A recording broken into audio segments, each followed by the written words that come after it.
Welcome to KC Grid Talk, episode number 48. As always, my name is Caleb Vieska. Thank you guys for joining us tonight. And as always, joining me tonight on the show, my very own special co-host, Alexander Suro, Emery Lida. First of all, welcome to the show. Emery, you were with us this weekend. Alex, you missed out. But boys, how were our weekends? How did we do? Alex, how was your weekend, first of all? It was good. It was a weekend off for me. Got to watch my boy Lennox Lockhart go out there and get his first dub in Micro Switch, so I had to shout him out first. I was a little upset I didn't get to see his first win, but super proud of that kid. He's worked so hard. And overall, the weekend, from what I was able to watch, which was quite a lot, in senior and in shifter especially, was awesome. The pro show was badass. And the racing delivered, as always. Speed Sports, again, proves why it's one of the best tracks that we go to for racing. And yeah, the racing product showed. Emery? Man, if you'd asked me that question after Saturday, I might have been singing a little bit of a different tune. It was a bit of an up and down day for us on Saturday, both in terms of what you saw in the broadcasts and what kind of went on outside of it. It was definitely a hot weekend. Definitely had to learn a little bit of Chinese, but overall, I think we put together a good show. The racing was phenomenal as always. The pro show really delivered, off to a great start in shifter. I mean, we'll obviously have a lot to talk about with that tonight. Two titans of the sport. We got to see two battles between Austin Garrison and Ryan Norberg. That was great.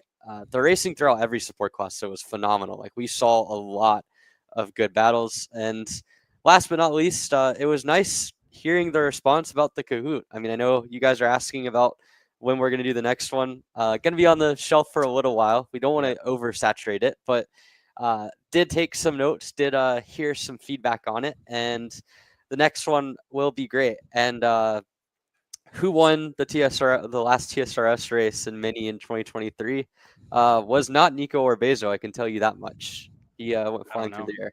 I think it was Pasha. It might have been Pasha Ali. There's like 7 of them. But anyways, Kahoot will be coming back at some point in the near future. Not for this episode. We've got much more serious topics to discuss tonight, but it'll be fun. Yeah, there's obviously a busy schedule. Xander's joining the show later on tonight. Henry Beaudette, like you guys saw, is going to be on. Simon Sikes is joining us here shortly. But first, we have some things for setting the grid. Emery, I'm going to let you add. Actually, well, wow. That's crazy. We try to add it at the same time, but obviously Felipe Jesus Benito provided an update with him, a very, very scary incident with Felipe. And to me, it was really special to see the entire karting community come together, and send prayers his way to his family as well. It's going to be a road for recovery, but we're all with you guys for his family. I want you guys to know that we're all with you, and we feel for you, and we're excited for the day when that day does come that you guys are back at the racetrack. So prayers out to the entire Benito family and Felipe as well for what's going to be a road to recovery, but we're all with you guys. Absolutely. Yeah. That was, from what I've heard, I mean, obviously I haven't seen anything, but from what I've heard, it was scary. And for the result to always be surgery, it's never good. So for Felipe, I mean, like, I think the coolest part about it, from what Caleb was talking about, my entire feed that day was full of prayers for Felipe. And that is always what you want to see in karting, in any sport, but in go-karting, it's what we love, right? It's a family sport at the end of the day. That's why we get into it. We all are in love with the same thing, right? We all want to go racing. We all want to go really fast. So I think just seeing that is always the coolest part. Agreed. Absolutely. Yeah, moving forward, on I guess happier note, it was a really good weekend for racing, boys, and I think that's something that we really have to touch on as well, right? It was a record-breaking weekend, 317 entries in the first sold-out pro shifter class in about a decade. So seeing the growth of the sport, seeing the growth of the class, of the racing that we saw, it was good from start to finish. But last little bit here for setting the grid. Thoughts on a decade later, we have the rebirth of shifter and what it was this weekend. Yeah, I mean, shifter racing from start to finish was phenomenal. We saw big names outside the top 10. We saw shockers like Charlie Steins on pole position. I mean, that's exactly what you want to see out of a Super Poles type of run. And the heats delivered, the pre-final delivered. I like the addition of the pre-final for this year. I think it adds another characteristic into Sunday and another kind of variable. We'll say we probably need to be a little bit more efficient when it comes to figuring out the order. I think that's something that efficiency-wise caught some people off guard. But ultimately, I mean, it was a resounding success for SKUSA on week number 1. Shifter was great. A lot to talk about on that. A lot of fun racing. And I think beyond that, I mean, every single category, there was at least one race, at least one moment that delivered this weekend. Alex, anything to add? I echo everything Emery said, for sure. Yeah, and I agree. There was moments of brilliance throughout it all. I think the micro Swift was really good. Mini, you look on, right, and there was obviously stuff that we're going to get into, whether it was penalties, protests, and stuff like that. Whenever Xander joins the show, so we're hitting it all. We're going to try to hit it as much. And for those of you at home watching, we're expecting a long one, and I hope you guys are as well. Grab your popcorn, grab it all, because it's gonna be a long night. We're gonna talk about it all, try to hit everything. First, though, we're gonna bring on to the show Mr. Simon Sikes, who joins us here tonight from Atlanta, Georgia. First of all, Simon, how are you doing tonight? And overall thoughts on the weekend? Oh, doing excellent. Just happy to be home for a little bit for the next one, but reflecting on a great weekend. Obviously, there's some chaos. Best wishes. Never want to see injuries, but I thought we saw some of the most fantastic racing I've seen in a while across a wide variety of classes. And while Shifter is our pro show, I want to note that I thought the X30 race is one of the best I've seen in a long time. That 1v1 Garrison Norberg was probably my favorite moment of the weekend. Just 20 laps mono and it was clean, respectful racing. So really appreciated that. Loved watching that on Sunday. Obviously they each got one Saturday and Sunday, so it was fun to watch overall. Yep, there it is. That really made the weekend for me in terms of as a viewer watching. Despite, I was producing behind the scenes, but while watching the races, I had great entertainment in watching that battle, as well as the pro shifter. And I thought it was a crazy weekend. We saw a lot of people in places we didn't expect them to see, especially in shifter, but specifically in X30. I mean, they did happy hour in the rain to set their grids or set their groups for qualifying. Pouring rain too. Pouring rain. So a lot of interesting things happened, and overall, I was really, really impressed with the weekend as a whole. I thought it was one of the best weekends of racing I've seen in a little bit. Yeah, good to see my roommate's actually watching from upstairs, so he knows it. Long night incoming. I'll be down here all night, Max, just to let you know. But good to see he's watching on tonight. Hey, you guys get yourself some roommates like myself. I know Alex and Simon are gonna be living together pretty soon. So, but moving forward, I think let's dive right into it, fellas. What do we say, right? Obviously, the reason most of you guys are here, talk about shifter. We're going to talk about it. Let's go from start to finish, right, on what we saw in shifter. And as well, I know we all have thoughts on the incident. There's call-ins as well for those of you. That's going to be at the end of the show. But let's talk about shifter, first of all, as a whole. And the start of the weekend, I must say, it started off pretty chaotic in shifter, right? You look at the first heat race, we had a restart, which, I think could have been, maybe inexperienced out of Charlie, but it was just the restart. In better words, it was all over the place. To say Emery, Simon, I know you guys could probably agree with it. And then moving on, there was just a lot of contact, right? There was a lot of drivers who were new. There was a big pileup in turn 14, which brought out the double yellow. I think seeing the caution come out, that's cool to see, to see that almost a safety car-esque thing with a restart. I think it was much better whenever you got into the second heat race. The restart was very well handled into the second one. And then moving forward, right, the racing kind of cleaned up as it went on. But again, there was a lot of contact. There was a lot of rubbing and racing. And it was cool to see. I think it was also good to see how chaotic the first one was. And for the drivers to realize that and dial it back once you get into heat 2 and the pre-final, that to me, I think was the biggest thing to see, the veteran guys and the older guys to start to police, I would say, almost in a way, and to show the younger guys who were, new in the field, showing them how to race, once they did get started. Yeah, no, I think that when you look at the start of the weekend, first off, we saw a lot of upsets throughout the Super Bowl qualifying setup. You had Charlie Sens, like I mentioned, on pole. You had AJ kind of back in the field a little bit. Mateus Morgado was decent in qualifying, but I think even he would have expected to be a little bit more. And then obviously Formal on the back end as well, outside the top 12. Like a lot of guys starting on the back foot. The GFCs all kind of had rough qualifying efforts.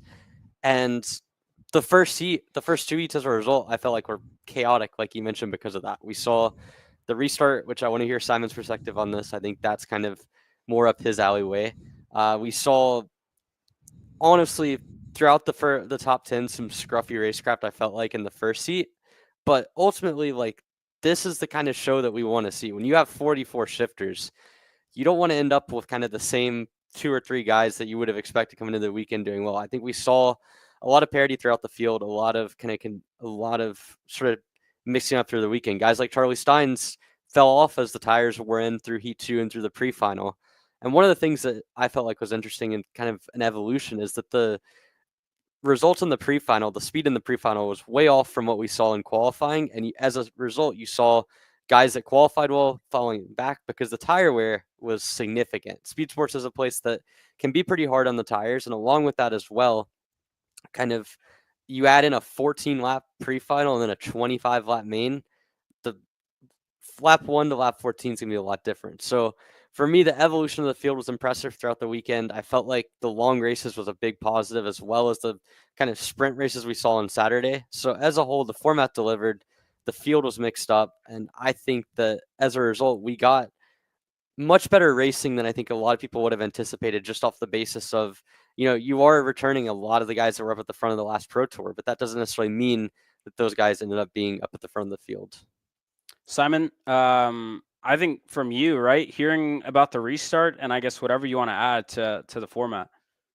Well, first of all, let's start at the top. Super Bowl. I love the format. I love watching that as a viewer. It's great. As a driver, I feel like that just adds another level that makes it a bit exciting. You have to make it through that first round to even get your chance at the pole. So making sure you have a good first run. It's a lot of things that mirror what we do in the open wheel cars, as well as the restarts. So specifically with the Super Bowl, I mean, we may not have dual format qualifying in Road to Indy or USF Pro Championships now, but what we do have is 2 sets of tire runs specifically, where you go out, you do your bank around on your first set of stickers. Halfway through, you come in, get your second set of stickers, and then go for it. So I think it mirrors some of that pretty closely, which I thought was really neat. Of go in, get your lap, make sure it's good enough before you really go for the pole in the second group, and then moving on to the restarts. I think that's new, certainly for a lot of drivers, not for Danny, but it really created an environment where it put drivers, a little bit out of their comfort zone, and especially in a shifter category where almost every single start you do, you're off a line, dropping the clutch, and so now you have to, find your right gear, your right punch off RPM. It's something that in the open wheel we really train it hard coming into these races, but restarts, it's something that I've struggled with in the past, but we put a lot of effort into knowing where we're going to punch off, especially restarts, knowing where we're going to go, what gear we're going to be in, what the RPM should be to get that perfect launch. And I thought it was really interesting to see that in the shifter category. The first one, I felt like the leaders were punched off and it felt like the rest of the field wasn't ready. The second one was a little more cleaned up, but at the same time, you go from running on hot tires to then under safety car period, quote unquote, where you lose some of that tire heat, and then you have to really think about these things like tire prep, making sure they're in the window for when you punch off. And so it adds a lot of levels to the driving that I really like to see, and I like to see these guys explore with and creates, puts it more in the driver's hands of it, especially because it's shifter. It already is a bunch in the driver's hands, but taking it out of, purely equipment and putting it on, okay, make sure the driver's locked down on everything they're doing, every single aspect of it. You can't just worry about pace. You can't just worry about racecraft, but now you have to think more heavily on the starts, the restarts, the super poles, and really just improving overall as a driver. And I thought we saw some people really shine at that. And then as well, rolling into the new year, we saw faces that I think we expected to be up front that weren't quite all the way there. AJ Myers and Danny come to mind, where to be honest, I expected them to be up there, going into the weekend, not knowing any better. I would have said Danny, AJ, Billy, and that's not what we saw. Charlie Stein's coming away with an amazing pole. fantastic performance. Bayliff coming up, having great speed all weekend. The B-roll Arts launched at this track. That was the first thing I said in the first part of qualifying was, wow, the B-rolls are hooked up, both in TKG and PSL. Those chassis looked really good at this track. I really enjoyed the track, its raceability, and all that it provided. So as an overall production, especially with Shifter, I thought it was great to see through and through. A lot of cool new innovations, quote unquote, but stuff that really just added another level to it that the drivers had to manage. And anytime you put it in the driver's hands, I like to see it. Yeah, and you know, I think one thing for me to add here is the double yellows, the cautions. That was car racing, right? And I think we got down to that. We saw it felt very much like a car race this weekend with the shifters, right? But I also think if we're going to have stuff like that, you know, and I'm not sure if they had a drivers meeting or what, but I think, right, you see it in NASCAR, you see it in IndyCar, you see it in F1, getting those pro guys together in a room, in a building with guys like, you know, your Dannys, your Billies giving feedback and for the starts and talking about the procedure as well. If that's something, if that's going to be a topic moving forward, right? If we're not going to throw reds for big pileups because, you know, nobody was hurt, but if we're going to throw the double yellows, then getting those guys in a room, putting them in a room where you tell them what's expected out of them, the procedures of what we want to see, and then you get feedback from the drivers. I think that's critical, right? And that's something that I think we need to have happen moving forward.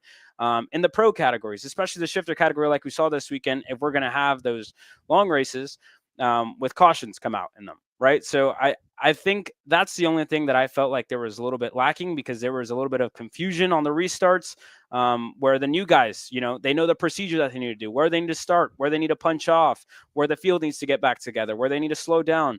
I think stuff like that is you know, a form where we can improve whenever we get down to it. But Simon, I echo everything you said. I think it was phenomenal. And I guess let's dive right into it, right? You talk about the race-winning pass, the race-winning move by Gavin and Billy.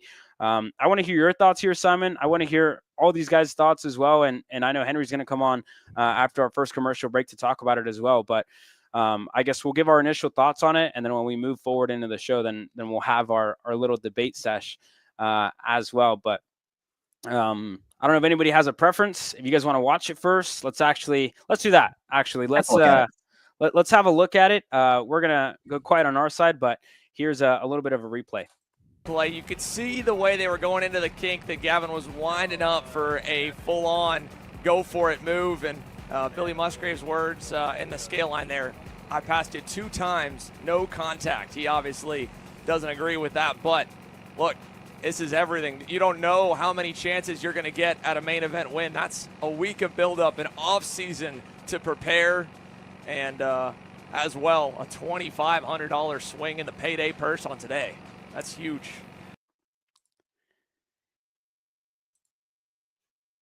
Well, boys, whoever wants to start can start. Emery, why don't we start with you? Wow, put me on the spot right away. So this is one of those things where you have to look at it coming into the last lap, right? You have Gavin Bayliff, who at this point has never had a SKUSA Pro Tour podium. He's on a new team where, you know, he had some pace at Winter Series, but let's face it, he kind of got dog walked by Danny in rounds 1 and 2, Mateus in rounds 3 and 4. This was a golden opportunity for him to get a national win. And he's looked at it like he's raced this class for a couple of years now. You've seen guys use the bump and run. We had pushback bumpers taken away from us at USPKS 2 years ago for the rationale being that you wanted to see kind of the bumper being used. We've seen this kind of be the natural counter argument to white lining in shifter, being that, you know, bump and run passes, kind of nudging someone out of the way to get a position is a common code of racing in the US. And based off of the way that it's been officiated over the last 2 to 3 years and what we've seen in the shifter category, there's no reason that move should be a penalty. There's absolutely none. And I can count back to Vegas. I can look back to numerous different races over the last few years. And the way that we've done racing in shifter here, whether it be Stars, whether it be SKUSA, or whether it be USPKS and Rock, have been of the mindset that if you use someone to use your bumper to nudge someone out of the way, it's not a penalty. It doesn't matter if that's what I think is clean racing or what Gavin thinks is clean racing or what Billy thinks is clean racing. There's a precedent that's been set that you can do that in the midfield and you can do that throughout the field and not get a penalty if you do it right. And so what you have happen is Gavin made a move that to this point has been officiated in shifter, at a minimum in shifter. In SKUSA, you can make the argument in a lot of different classes. And even USPKS, Caleb Gaffera, this is kind of a little bit of a deep pull, but Caleb Gaffera is the last driver I can think of that won the race in the last corner on a blatant bump and run. And it was USPKS 2022 at Trackhouse. No penalty there. Everyone forgets about it after a certain point. But because it was for the win, because it was in shifter, because we had all the different eyes on it, $2,500 swing on the line, it was a penalty. Now, do I personally think, or it was not a penalty, it was hotly debated. Now, do I think that that's a discussion of whether or not it should be a penalty going forward? Yeah, I think that there's certainly some dialogue that needs to be had about a race winning move being created by that or moves in general. But the fact is, the way that SKUSA's officiated it, the way that everyone's officiated it, it's not a penalty. Shouldn't have been. Gavin knew that. Gavin made the move at his disposal, and he won the race on a move that the officials, the series, deemed to be clean and have deemed to be clean for years on end. So I think it was a good move. It was awesome to see a race come down to the wire like that, and I think that it was ultimately the right decision based off of the president on SKUSA. Simon? Actually, I'd like to hear from Alex real quick on his take because I've yet to hear it. We've had a lot of internal discussion, chatting back and forth, but Alex's take is one I've yet to hear, so I'd like to hear what he has to say. Well, I think there's a couple things that Emery actually didn't touch on that he made clear to me in our discussions, and I thought it was really valid. First of all, saving those. Yeah, I know when Henry and I were kind of going at it, chirping a little bit about what happened. I was on the side. A lot of us, I think, were it's just not a penalty. And I don't want to say you cannot call that a penalty because that would be, that'd be wrong. It's nothing to do with the time and situation of when it occurred. But for me, you have to look at it first from Gavin's point, right? I'm not calling Gavin, a David in a David versus Goliath situation, but you have a chance to go out there and get your first national shifter win against Goliath in shifter. You're going to do it, right? So like from Gavin's point of view, you have to see why he did it. I understand Billy's frustration in that moment when it first occurred. Naturally, right? There's so many emotions that go on in a race. You lost some money, you lost a win on a move that you feel like you were maybe wronged. From Gavin's point of view and from the outside, it's not like Gavin went in there and dumped him, right? If you would have spun him, put him off the racetrack, okay, penalty, obviously, right? But he moved him a lane on a corner that the exit is wider than the entry. So if you're Billy, like I don't want to say you have to see it coming, but you have to almost expect it, right? And I'm not going to teach Billy how to drive a go-kart, but maybe hold the brake longer, maybe charge the corner a little bit quicker to just blow it slightly, knowing that the exit's wider. Like there's ways to counter what Gavin did, but at the end of the day, Gavin didn't destroy him, right? Billy still had a chance to kind of drag race him at the end, but Gavin made sure that, he cleared him before 15, right? But it's just not a penalty. And back to what Emery's point was, listen, you can't tell me that Formal drove through the field in that final without moving a guy or two, right? So you can't, if you're not going to penalize people driving through, in P6, P10, P15, moving a guy, you can't do it just because it's the last corner of the last lap, right? That would be results-based analysis, right? And so because we got it on camera, it was the pass for the win with so much at stake. Yeah, emotions are going to be high. People are going to feel like, okay, was Billy wronged or was that right? Obviously, there was a pretty big 50-50 split, I'd say, on what I kind of saw online for opinions. But for me, it's just one of those moves where it happens all the time in shifter, whether it's caught or not is a different story. But then Gavin's biggest point would definitely be to argue, if Gavin would have been penalized, if I'm Gavin, I'm going to argue, okay, but you have to penalize half the field then, because that's just what happens in shifter, right? Should this be the precedent going forward? that's a discussion for the SKUSA officials, right? That's on them. But for me, I didn't see anything wrong with it. I actually think it's just one of those moves that it's happened a lot in Shifter. Like Emery said, there's a reason why we don't have pushbacks in Shifter. It's for that reason. It's because, again, you're going to move the guy. And on a track like Speed Sports, where it's a pretty one-lane track in a Shifter, I don't, and I know we're going to get to this discussion a little bit later, but you can argue that, once you're out in the lead in Shifter, it's slightly easier to go out there and get the win than it would be in like an X30 class. So again, for me, no penalty. We can get into it all we want. I'll leave it off with an analogy that I told you guys in the green room. But to me, it's if you're watching a basketball game and there's 5 minutes to go in the second quarter, you think you got fouled for a layup, refs didn't call it. You better not call that same exact foul with 2 seconds to go in the fourth quarter, right? It's the same concept. You can't call it last corner, last lap if you're not going to call it for the pass for P7. That's just how I feel. I had to. Simon, you're next. Well, I was going to leave this strictly karting, but thank you, Brad.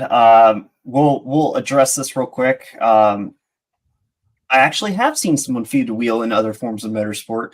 I've definitely fed some wheels in other forms of motorsport. Now, with this, we can't do it in the same way in an open wheel car that you can do it in a go-kart because we've risked taking the front wing off the thing. However, we can go pretty hard front wheel to side pod and move someone out of the way. Now, I treat that as a similar circumstance, front wheel to side pod as front to rear. Front to rear in open wheel is a little worse just because of the pieces we have up there. But same difference to me. We're policed on at that level. Have at it. Fair's fair. Don't kill each other. Give each other racing room. Keep them on track. But a little rubbing is a little racing. And so I want to echo that point. A lot of what Alex said, I agree with. You can't over police this stuff. Especially there's a couple points to this, but number one, we've got people coming through the field that this is happening every lap of every race session. Now you don't see it all the time. We don't have cameras on it all the time. Not everyone's making a huge deal out of it all the time because it's not a last lap pass for the win of a Pro Tour main event. Now, because of that, and because we have eyes on it, we get a lot more feedback on, what should the standard be. But I have to echo Nicholas Palacio's comment. It's exactly right. If it's inconsistent, that's the issue. There has to be consistency in it, and I appreciate what SKUSA did in this instance and left it up to the drivers. At its heart, this is a pro category. These are pro drivers. Pro drivers, I don't think you should treat the exact same. There's a level of understanding that these drivers, at the very minimum, should have about what's allowed and what isn't.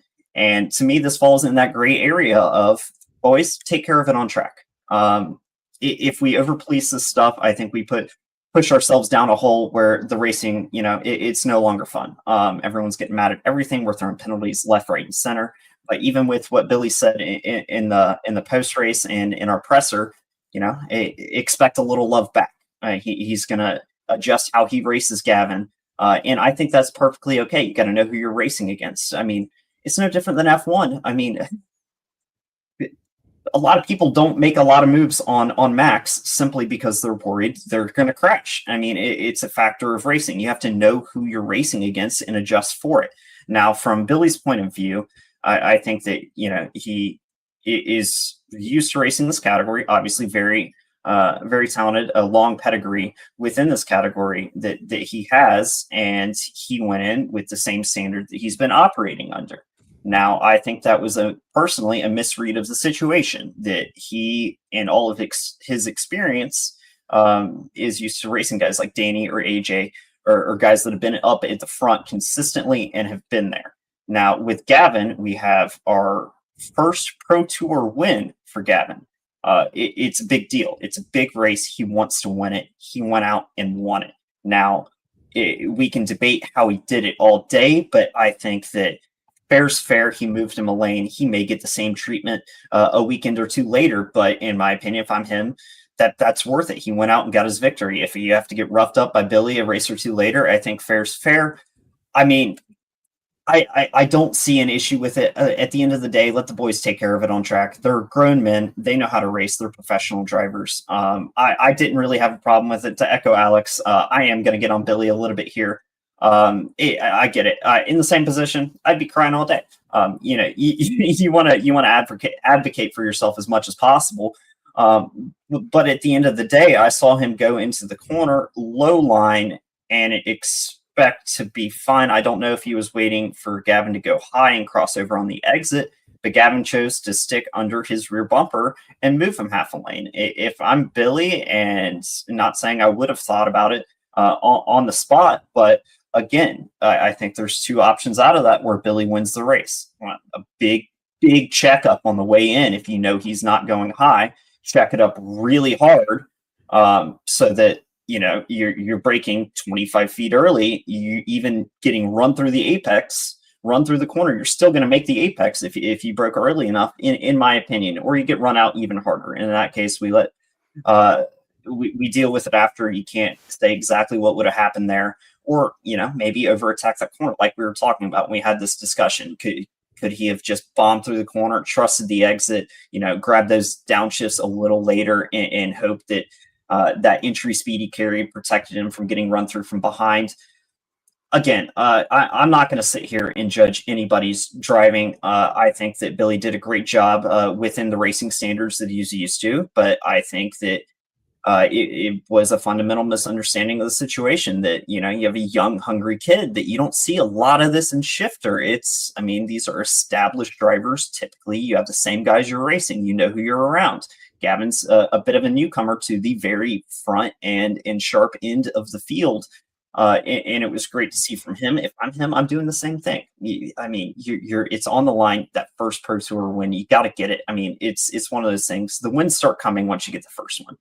The first one is that hardest one to get, and I think he really wanted to go and get it.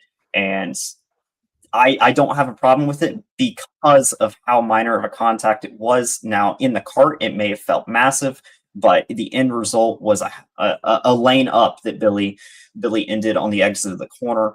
I don't think that was too egregious to call. And again, I think we run into a really, really tough area of over policing if we're going to throw penalties on that and not for the rest of the race, simply because it's a last lap pass for the win. I went and just checked out one of our reels we posted of Aiden Rudolph in AJ. Now, Aiden didn't complete the move, but he did the same thing a corner prior where he moved AJ well into the corner, and he didn't get the pass done, but the same thing. He moved him every bit as much as Gavin would have moved Billy in that last corner.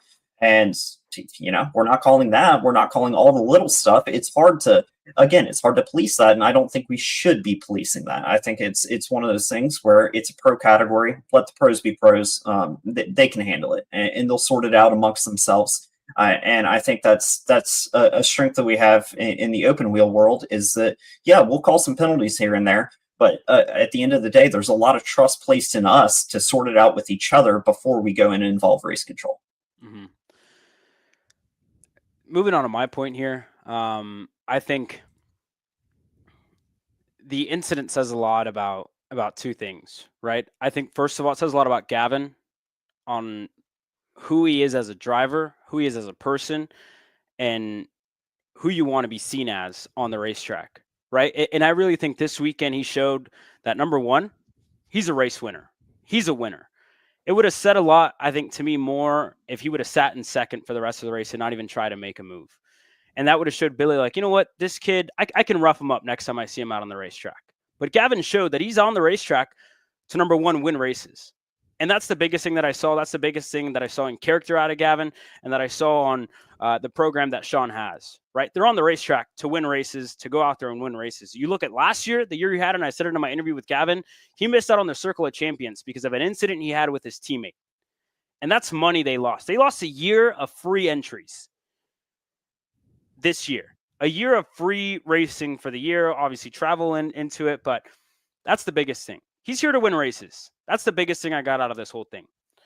Number two, you look at the incidents that we've seen earlier on in the year with Mateus, with AJ, even last year. You saw a lot of drivers get into incidents and they lost money. They lost a year of racing. Billy didn't lose that. He lost a race win. He still has championship points with a second place. And it would have said a lot more to me if Gavin would have, full-blown wrecked him, moved him out of the way, because that's championship points, and that's money that Billy's losing. He's still got money for being on the podium, and he's still got championship points that at the end of the year is going to tie into the circle of champions and still give Billy a good shot to race for free in 2026. It's a matter of positions. It's a matter of championship points. So that's the biggest thing that I saw. If you had I'd rather see that. I would say I'd rather see a driver move another one up the racetrack than to see both of them wreck in a race, like we've already seen prior in the year, like we saw last year, like we saw at the Supernets. A move worth $10,000 in between Mateus Morgado and Marcus Kayak that left both of them leaving there with nothing. So I think, to me, that says a lot about who Gavin is as a person. That says a lot about the racing that we've seen by, two Americans, two guys. And you think bigger picture, Billy didn't lose. He maybe lost $2,500, but he didn't lose the championship points at the end of the year. As it stands, he's still racing for free. And that could have been a championship winning move for Gavin as well this weekend. That's the biggest thing that I got out of it. And to kind of wrap up what we were talking about here. I echo what Riley says. How bad do you want it? Gavin showed how bad he wanted it. He showed he's here to win races. And that's the biggest thing I think we saw out of this. Boys, before moving our first commercial break, anything else to add? I got one last comment just to echo what you said, because I wholeheartedly agree that it's about establishing yourself on the scene. You have to do it in any series. If you don't initially, like you said, if you sit there and finish second, guys are going to be content to keep you there. But when you go in and you earn your respect, you push people around. Now you get into a position where you're there. You're amongst the other greats of the series, and you can settle in and race to their standard. But establishing yourself on the scene, it takes just a little bit more to get there. And I think by doing this, we're going to see Gavin, be treated with a little more respect on track in the future. Because he's willing to go to these links and get that race win. I think if we didn't see it, I think everyone would just push him around to the end of the time because they felt like they can. You feed a wheel, so you don't get fed a wheel later. And that's my ending comment on that, is that I see that as him establishing himself on the scene. All right. That being said, let's hit our first commercial break. We'll bring Henry on the other side. So for those of you guys watching, still a lot more to come your way. Stick around.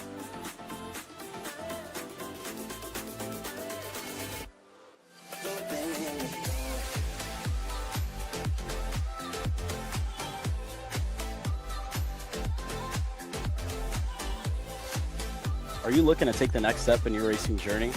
Well, look no further than PitFit. With 2 locations in Charlotte, North Carolina, and Indianapolis, Indiana, PitFit trains drivers all the way from grassroots level karting to IndyCar and NASCAR, with top-of-the-line personalized coaching to improve physical and cognitive fitness. For more information on programs, check out PitFit on Instagram or Facebook today.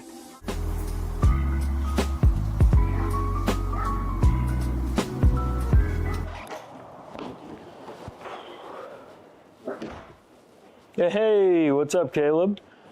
What's up, Brandon? You sound defeated. A long day at the office? Yeah, got stuck at a cat food marketing meeting for like 3 hours. I don't know a thing about cat food, and I don't even work in marketing. And then I got sent on a coffee run like I was some sort of intern. Then at the end of the day, when I want to go get gas, I just realized everything is so darn expensive nowadays, man. Yeah, you got that right. Like, do you have any idea how much we're spending on Netflix? That's like $20 a month. Do you know how much we're spending on cable? That's like $50 a month. But you know what isn't expensive? Tell me. Kart Chaser Premium. For only $9.99 a month, you can watch all the American karting action live from coast to coast. Subscribe and become a member today.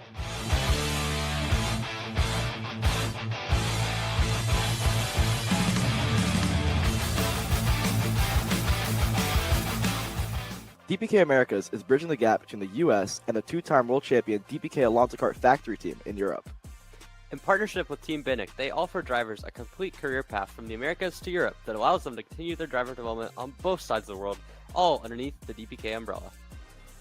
For more information, contact DPK Americas at max@drivensm.com to take the next step in your driver development journey today. Alrighty, welcome back here to episode number 48 of KC Grid Talk. On the topic, right, that we were just on, let's bring in a guy who's actually overseas. The dedication out of Henry is great for you to be on tonight, Henry. First of all, how are you doing? And without wasting any time, let's, I guess, dive right into it, right? I'm really pleased to be back on with you guys. I just got a couple of things here. I got 3 flags. Number 1, the Bahamian flag in celebration of Lennox Lockhart from the Bahamas, a country that is very close to my heart. I spent a lot of time working there. Number 2, the Welsh flag, obviously being Welsh, where it's gone 1 a.m. in the morning in Wales at the moment. But number 3, it's the Stars and Stripes, because, in my opinion, we should be celebrating the all-American badass Billy Musgrave winning the first round of the Pro Tour in Pro Shifter. And I'm prepared for the backlash now, but before we get into it, firstly, it was a great show. It was fantastic. Nearly 320 entries. A big from my perspective, a big get well soon to Felipe Jesus Bonetto as well. So please hope he gets well soon. Great drama, great action, but for me, the last corner, Gavin Bayliff should have got a penalty. You may disagree, but that's the whole point of this show. And I think I've been watching a lot of the comments coming in. No, it wasn't an egregious firing off of somebody, but I'm not coming from this from a superior, European style thing. I'm not. No, please don't think that I'm doing that. But you've talked a lot about the pro drivers. Yeah, they're pro drivers. And there's a lot of money on the line. When you're a pro driver, yes, it's your job to provide the excitement, the entertainment, the drama, and all that. But it's also your job to set an example for the hundreds, and of course, with 320 drivers entered, the hundreds of younger drivers and kids that are watching from the sidelines, and the thousands upon thousands of people watching on Kart Chaser. And it's your job to set the best example. And what example are you setting to these kids if you can use the bump and run? Now again, I know that the bump and run is something that in Europe we don't have. SKUSA does have that bump and run, and of course, hey, Billy Musgrave, he drove really well, and I echo what Xander said on commentary. Gavin Bayliff, the whole TKG group, they have worked so hard. It's a months of off-season preparation, a whole week leading up to the event, a fantastic format. I've got to say, I love that the qualifying, the Super Pole, the shorter heats, pre-farm, a long main event. Yeah, all that is great, but sometimes you just got to put your hands up and say, I've been beaten by the better driver. And over the course of the weekend, the better driver was Billy Musgrave. So do you think that it is a bad look for the kids then, for that to be the move, for it to be a bump and run? I think that if you're in a great, SKUSA is a great problem to have the biggest entries, okay? To have a pro shifter field that is so stacked with talent, pro drivers from different factories and what have you. It's great. But now every time that you increase the level of the paddock, of the grids, it carries with it some problems that maybe you didn't see at the start. And policing it is now the main key. Because if you're trying to coach, Alex coaches, he does a lot of coaching with Lennox Lockhart. You're trying to coach a young driver now, maybe with aspirations to race pro shifter, maybe with aspirations to go overseas. And you say, okay, this is how you race karts properly. And he looks at you and goes, but coach, look what Bayliff did. That's okay. it makes that job harder. Yes, pro shifter is different, than the direct drive categories are different to the shifter categories in terms of how you drive, in terms of the style you drive. But go-karting across the world is a non-contact sport. That's something that, has to be remembered. It is a non-contact sport. And yeah, we are dealing with young men and women who aren't strapped in to their single-seater race cars or their saloon cars or their NASCARs. And, it wasn't egregious, the contact. It does set a dangerous precedent. It's a worrying precedent because I think the SKUSA officials are now going to have more issues on their hand going forward. Because things have been let go. Yeah, you can't penalize every driver for making moves up through the pack. You said Danny Famal, he didn't make 20 positions without moving somebody. Well, you don't want a situation where everybody thinks, well, okay, well, the only way to pass somebody is by moving them, because then you lose the racecraft element, you lose the skill of how to overtake another driver without My my counter to that though is that the other classes have pushbacks, right? So that's like the knock against moving a guy is it's harder for them to do it than the shifter guys, and that's like the biggest reason why they don't have a pushback. Besides the fact that they're going quicker, so it's easier for it to get pushed in by accident. Yep. But they don't have a pushback because it's known these guys move each other a little more than the other classes, and that's why okay, if a mini or a micro kid wants to go out there and move the guy for the win, go after it. But you're probably gonna have a drop down. You're gonna finish fifth after penalties. So that to me is like the biggest counter argument to, okay, but what about the younger generation? What about the coaches? What do we tell our kids? You still can't do it because you have a pushback bumper. And so it's different than shifter, in my opinion. Also, until you get to a pro category where there's more money on the line, and then it's okay. It's a kind of counterintuitive argument. I think it's a disingenuous argument to bring up the kids in the first place, because we talk a lot of racing theory, right? There's a lot of good examples, bad examples of racing. If I watched the conduct of Kai Hunter from Miami Grand Nationals last year, I would say this dude is not a good representation of what it means to be a professional racing driver. And that's nothing against Kai. Kai is a phenomenal driver. I think we've seen more than enough good displays of driving from Kai Hunter.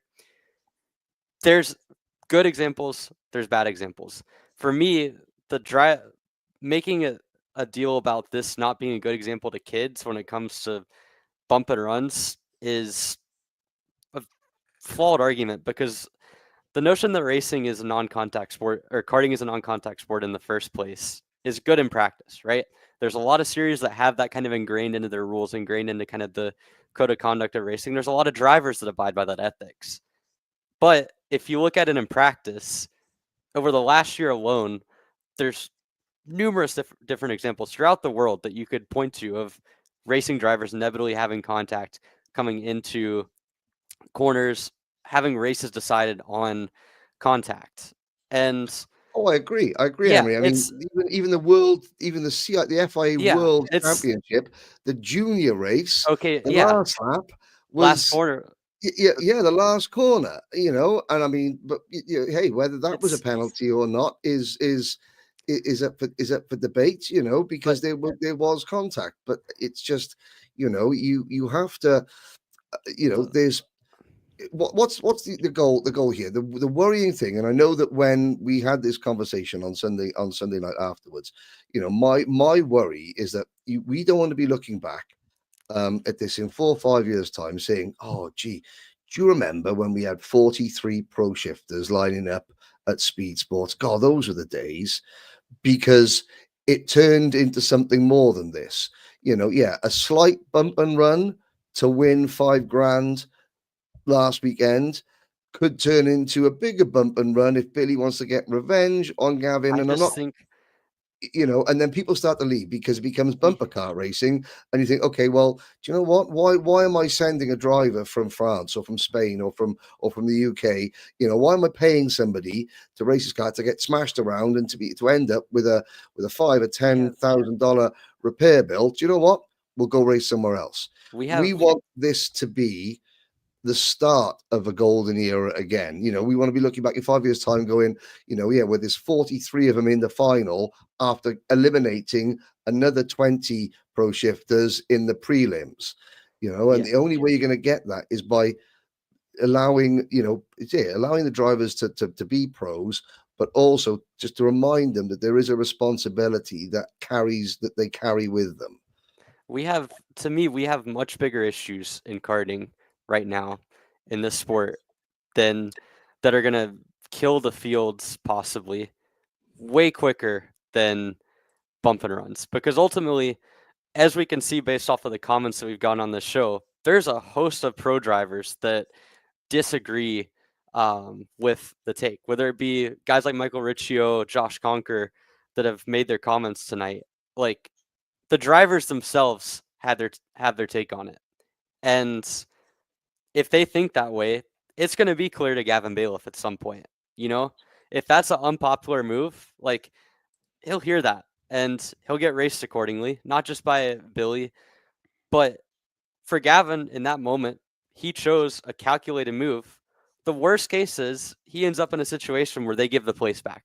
Even if they give him the penalty and he ends up with $2,500, he executed the move correctly to the point where the worst case outcome for him was still the best case outcome for him 2 corners ago. He made a smart racing decision. There was nothing in that move that was that was against the rules, against the precedent of conduct. And if you want to make the argument that eventually it should be outlawed and that we should have this, that SKUSA should change their precedents, then sure, you know, I think that's a valid argument. But for the sport as a whole, the swerving epidemic we've seen from the last 5 years, we've let drivers get away, I think, with a borderline too much unsportsmanlike conduct at points on and off the racetrack and the scale lines and whatnot. There are 3-4 different things I would say that if I was coaching kids from start to finish, if I had the relationship that Alex has with Lennox, that would be much more concerned about than one bump and run for the win in a class that's notorious for bump and runs throughout the field.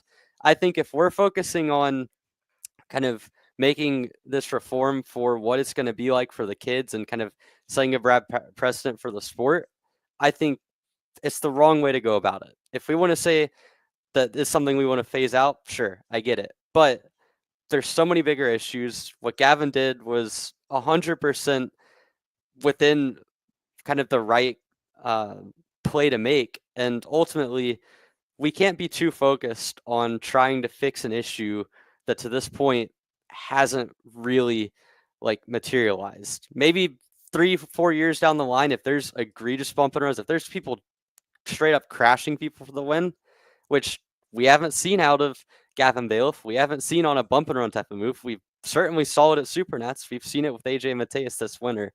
Then sure, we can have that discussion. We can have the discussion on the ethics. But right now, the bump and run epidemic is not the problem with bringing it to our kids. So I'm going to add Simon in here real quick, Henry. I know he had something to say. So Simon, Simon, I'll let you go ahead, and then Henry has the floor next. Yeah, absolutely. I just want to talk with Henry, respond to his points, because I think he brings up some absolutely fair points. And, you know, we can have a respectful conversation about what we think the racing standards should be. I know Henry's old enough. I'm old enough. No one else here is. Xander didn't even start racing at this point. But I remember the days where we had metal side pods and the number plates where you rub with each other and those number plates go 15, 20 feet in the air. And I think that by adding, we have bumpers, we have pushbacks, that I think we're creating an environment that's almost too neutered to racing, where, you know, there were used to be consequences. I mean, with metal bumpers, and don't get me wrong, I love the safety aspect, but I think it almost works in reverse, because you feel overconfident in making aggressive moves, knowing that less is going to go wrong. You're not going to write off a cart just by having a little bit of contact. And so I think that's where we've transitioned in adding safety features. And again, I'm all for safety in racing. Don't get me wrong, all for safety in motorsport, but I see the same thing in open wheel, where I don't see as much respect as I used to, because we are so safe in those cars, especially in the open wheel with a carbon fiber monocoque tub. They make sure we're safe as can be. But because we're safe, no one's worried about getting hurt in those cars. So we make really aggressive moves that I don't think are always warranted because we're comforted by the fact that we have these safety devices, we have these bumpers.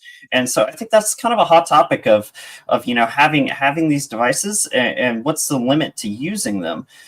So I just want to hear your response, Henry, because I know you were obviously well into karting in that era, and if you could share your experience. Yeah, I've been in this sport. I stepped foot in my first go-kart track in 1995, and since then, I've seen racing go through peaks and troughs, and the standard of driving go up and up. One thing I have noticed is that the karts are a lot closer now. The racing is a lot closer, the equipment is a lot more equal, the engines are a lot more equal, and therefore racing is closer, passing becomes harder, you have to take more risks to get the move done. Now in the UK this year, they've just brought in a rule, the swerve.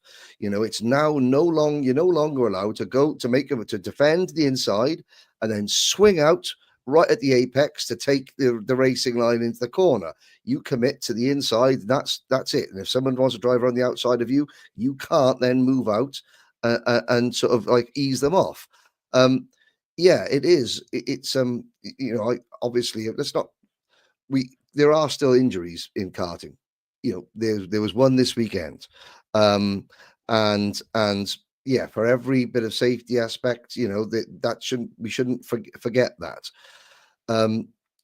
Are the drivers cocooned too much? I don't think they're cocooned too much, but the pressure to make moves, and this is not about prize money, but this is about the situation. Karting, it costs money. A lot of times these drivers feel the pressure, or they're put under pressure, or they feel as though they're under pressure because they know how much their families sacrifice to put them on the track. They then that pressure gets translated into over aggression on the racetracks. Now, I don't think Gavin was being overly aggressive, and now that sounds strange for me to say that. No, he made a decision. He was desperate for that win. He made a calculated decision. Riley has made a good point. Knowing the rules as they are, and there maybe is the key to maybe the problem, or there's the key to the answer. Gavin calculated the rules as they are mean, for me, this is a no-lose situation, and I can just move Billy at the track, make contact, there's the C word, make contact, move him up the track, and come away with, at the very worst, where I am. Maybe like Emery says, maybe going forward, there's room to address the current rule books before something does get out of hand. But this was something that certainly the racing was a lot cleaner when you only had a metal front bar and 2 metal side pods.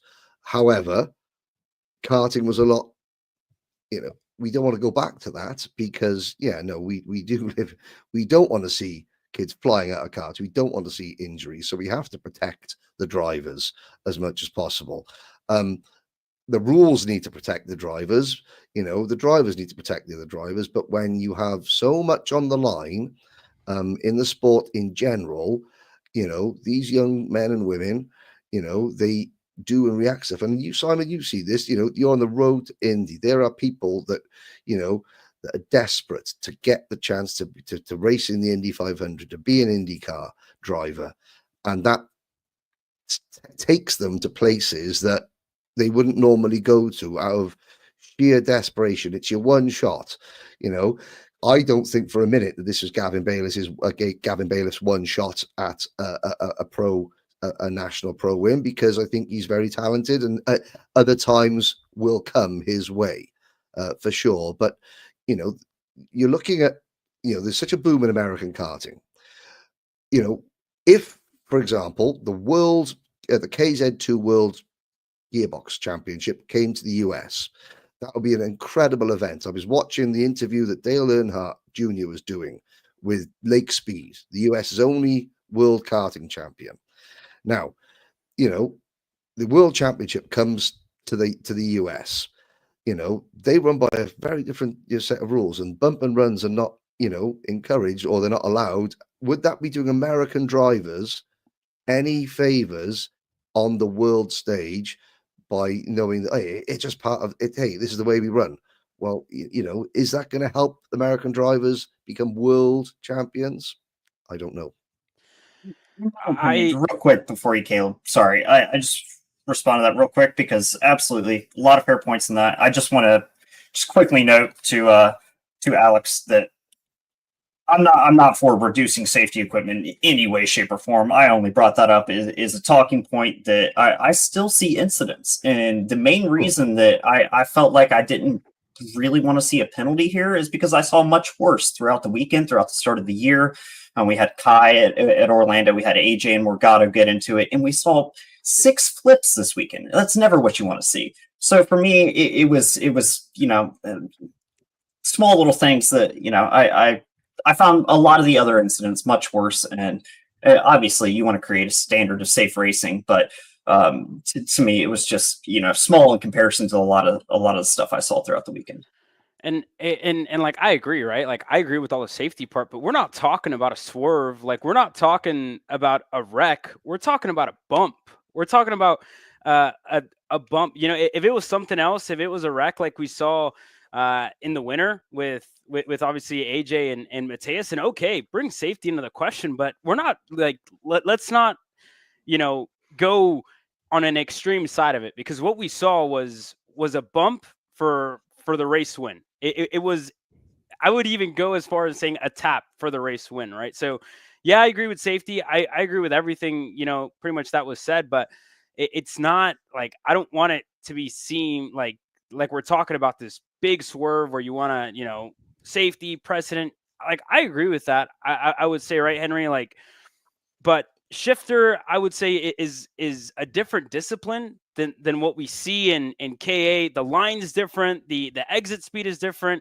I talked with Ryan Norberg about this at the Rock Weekend. He was saying shifter is completely different than what you see in X30 KA, because you go into the corner tight, you exit the corner tight. It's a completely different type of driving, completely different type of racing, how you pass, how you move, how you grab the gear. It's completely different. So to, in a way, police shifter the same way you're policing X30, I would say is very, like, it's almost not on the same scale, I would say, right? Because the way you have to pass, the way you have to make moves is completely different.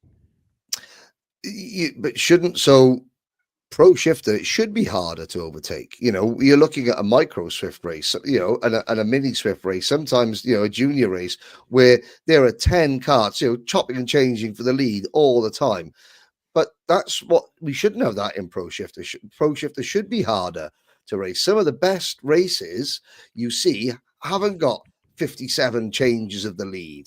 They've got 2 or 3 because passing is hard. And what you're watching out of the pro drivers is you're watching them, the best professional go-kart racers in the world, driving and racing their karts better than anybody else. Now that doesn't have to be, overtaking all the time.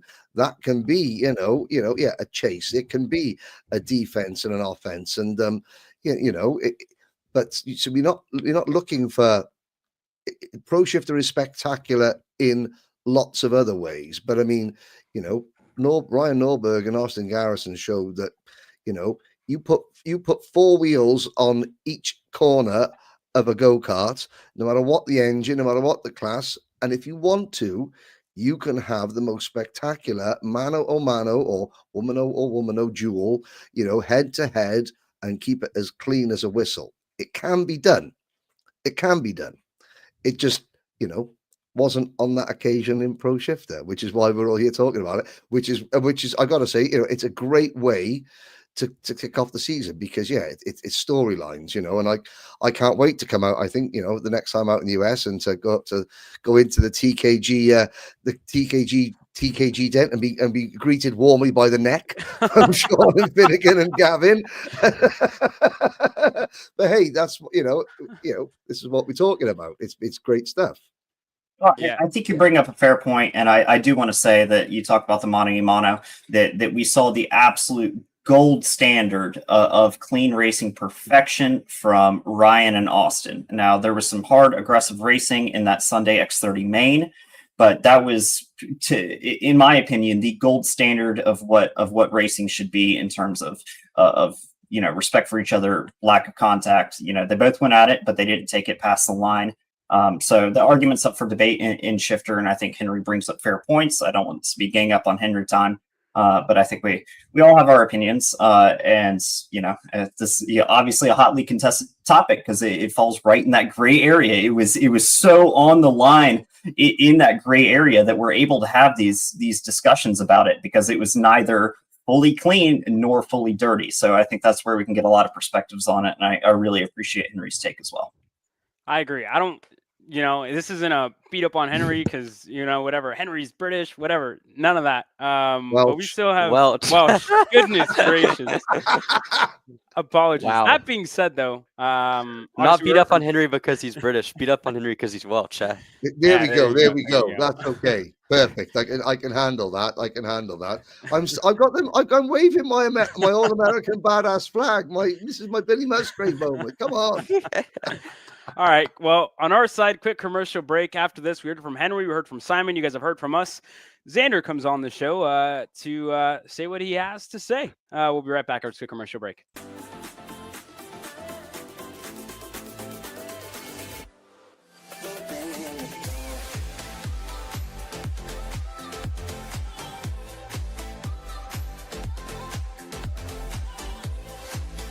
Are you looking to take the next step in your racing journey?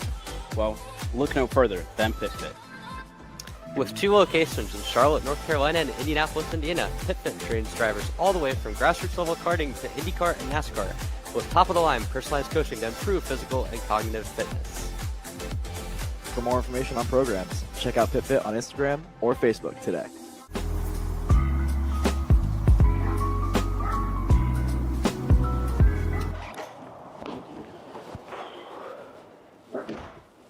Hey, what's up, Caleb?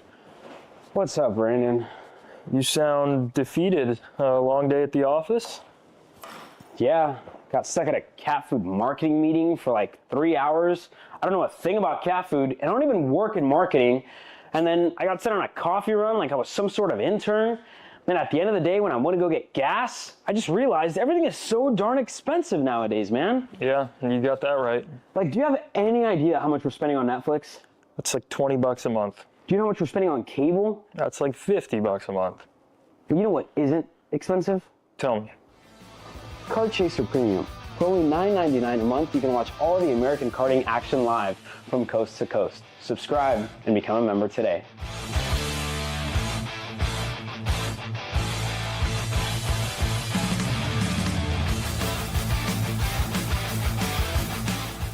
DPK Americas is bridging the gap between the U.S. and the 2-time world champion DPK Alonso Kart factory team in Europe.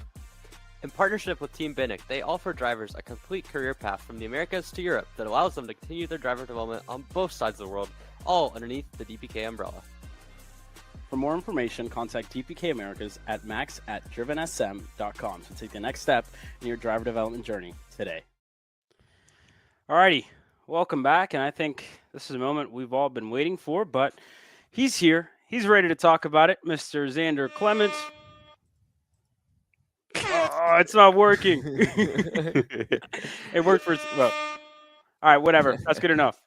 First of all, there you go. But we've obviously, you've heard all of us. You've been sitting in here listening to it all. Let's not waste any time. I should say, I know there's more we got to get to about, format and penalties and stuff like that. But let's dive right into it, Xander. What do you got to say? I think I shouldn't have probably gotten on with you guys as early as I did to do all the prep time, because you especially, Caleb, took a decent amount of points that I was making about 2 hours ago during dress rehearsal. So I am glad that I listened. Good points. But no, yeah. First, I should probably address the room that I'm in and give a thank you to a personal sponsor for my appearance on the show this week. And that's to my good buddy Kyle Yushchinsky, who owns Amarillo Kart Complex and TBUSA. I'm down in San Antonio right now. Actually, I'm probably staring down an overnighter tonight to finish taking decals off our mobile rig so we can get it wrapped tomorrow, get an AC unit for everybody. We touched on it on the broadcast. I know I'm getting off topic here, but it got to 94 degrees in there on Saturday. Rob and I were sweating. Simon was, Emery was. You boys have been in it, so I'm fixing that. But thank you to Kyle. This is actually like a cool little mini cabin, and it's not been furnished yet. And RV park manager Dave offered an air mattress and a lawn chair and a pop-up table. So yeah, and Riley's gonna probably kick my butt because the lighting's bad, but I got the good camera. So, and Riley was kind of in the heat, but he's like a little bit of a princess about it. So I can't give him any more compliments about being a good director because his head won't fit through the side door. I'm not expanding the doors on the RV. It's already kind of a squeeze. He has to kind of go in sideways, So anyway, no, so I have a couple things. I think, we talk. Okay, so there's a lot of like side aspects to the discussion that I kind of want to take out, I guess.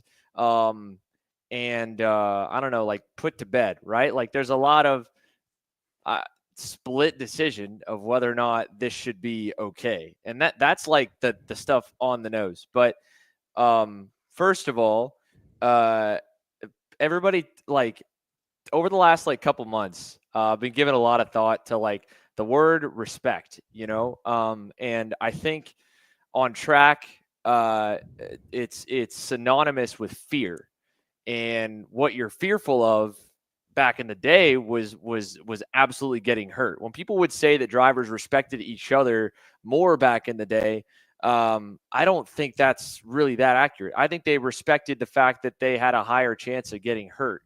And Henry's right too about the sport being a whole lot closer. Even though KZ is not a spec class, the rest of our classes are, and the level that KZ's at currently in terms of engine parities, partly because the formula has stayed pretty consistent for a long time now. So karts run, engines aren't seizing for a bunch of people mid-race. And I mean, you look back when we were doing our history run of like previous Super Nats, you only got to go back like 10 or 15 years, and over half of the Super Pro, or what turned into the KZ class, didn't finish. Not to mention the field was like more spread out. And so Henry's spot on about the racecraft being closer now. I think Simon's spot on about the lack of fear for the drivers when it comes to consequences. And consequences could be anything. In this case, the consequences for Gavin are going to be whatever Billy wants them to be. And if it's going to be something that draws a penalty because Billy goes way over the line, or if he just pays him back with a bump and run at a key moment that changes Gavin's MCC, or whenever the next time those two get together, then that's the consequence he's got to pay. I think Gavin knows that, and Billy knows that. And those boys, I think, both acknowledge that really well. I think it shows a testament to the man that Billy is, and also the man that Gavin is. Both of those guys, they aren't making any comments on social, and they both did every interview that we asked of them right after the race. They came and did that 20-minute presser side by side. I know I touched on the money part of it, and that's exciting. But also, we've been in a debate, at least I have been, with plenty of people in the sport about what that does. And the truth is that the money, prize money and prizes altogether that SKUSA has, that the other series have in the U.S. here, it's great that we have them. It's not like it's life-changing money. It's not like it's really that profitable money. It does secure these guys probably some help to race again next year, right? And you guys touched on that pretty well. But I think bigger than all that is, Mateus mentioned it well. He's like, dude, 2 years ago, it's still a drastically different environment to race over here.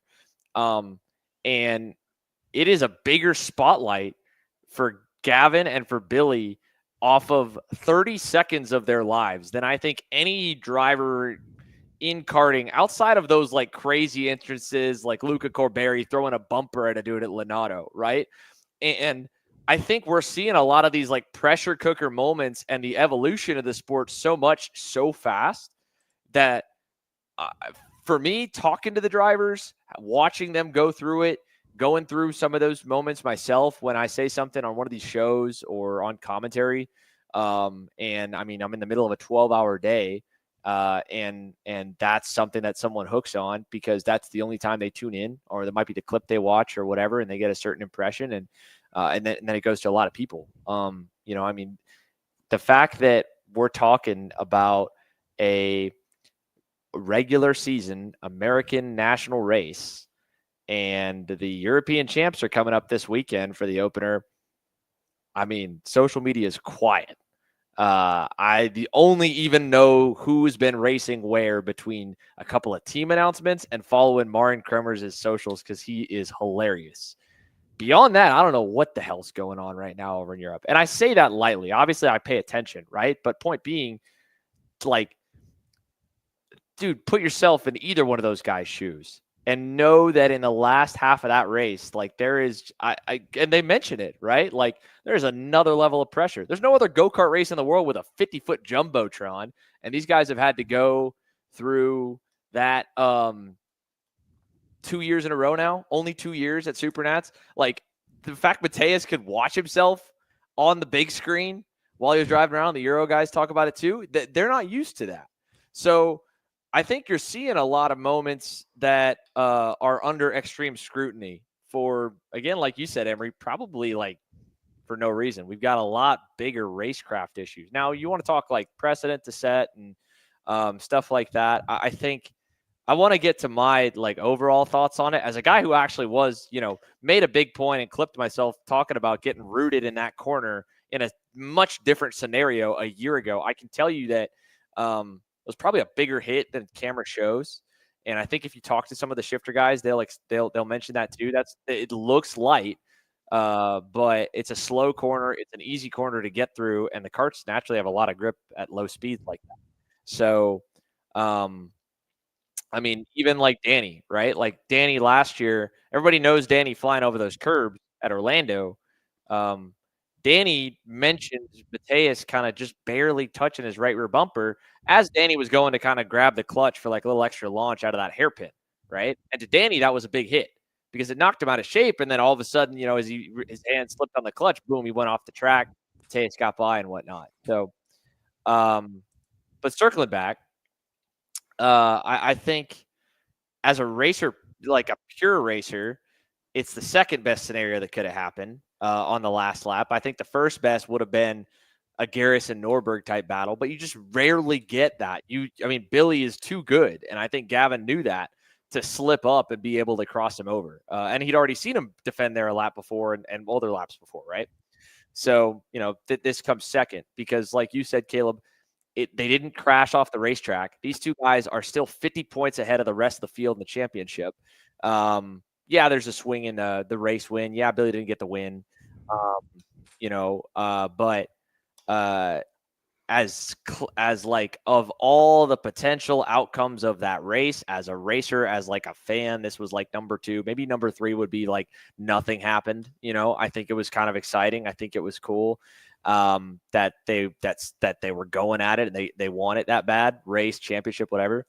As a promoter of the sport of karting, this is like best case scenario because it's a 50-50 split of whether people think it's right or wrong. Again, both of these guys fully understand that, are fully okay with it, right? We've had drivers come to the US for the exposure, get the exposure, and not like it and leave. It is a lot. The spotlight brings good and bad. These are two guys that are like, hey, like, this is funny. Everyone's talking, you know, saying all these, like, we've got a full arsenal for both of them of like a mean tweets video, like 5 times over, right? And they are cool with it. It shows a lot of maturity out of Gavin's side. So from that angle, I was just reading some of the Kart Pulse forums talking about it right before I came on the show here too. And There was a guy on there that said, he's like, sorry, guys, I'm a total noob talking about this. There's just like 60 replies on that forum post. We have voicemails. We've tried to do call-ins before on the show. We've never gotten anyone to call in. We have like 14 to go through later tonight. We have a whole segment. It's awesome, right? So the fact people are talking karting, we're debating it. And I've always said that, we don't just clip wrecks. We don't just clip drama or controversy or anything like that. But when stuff happens and it furthers the story along, there's meaning, there's heart behind. It's not just stupid. It's not just carnage for the sake of carnage. It's not necessarily always a bad thing. And I think the last thing on the, sorry, I got sidetracked. The forums, right? 60 plus replies on that. And one guy on there, he's like, karting felt like F1 this weekend. That was awesome for a change. He's like, everybody's talking about it. And that's that. They're talking about us, guys. They're talking about the SKUSA Pro Tour at Speed Sports this weekend. That this guy, and I'm reading the comments, and people are saying like, well, I'm a Billy fan, or I'm a Gavin Bayliff fan. We're gonna buy a t-shirt. Those types of comments have never happened from random strangers that I have ever seen in like Eddie karting comment section. And when I started all of us on this crazy journey over 5.5 years ago, I believe that we could, this is just an inkling of where I think that the sport could go with the right guidance and with everything managed in a good way. And there's a lot more to that.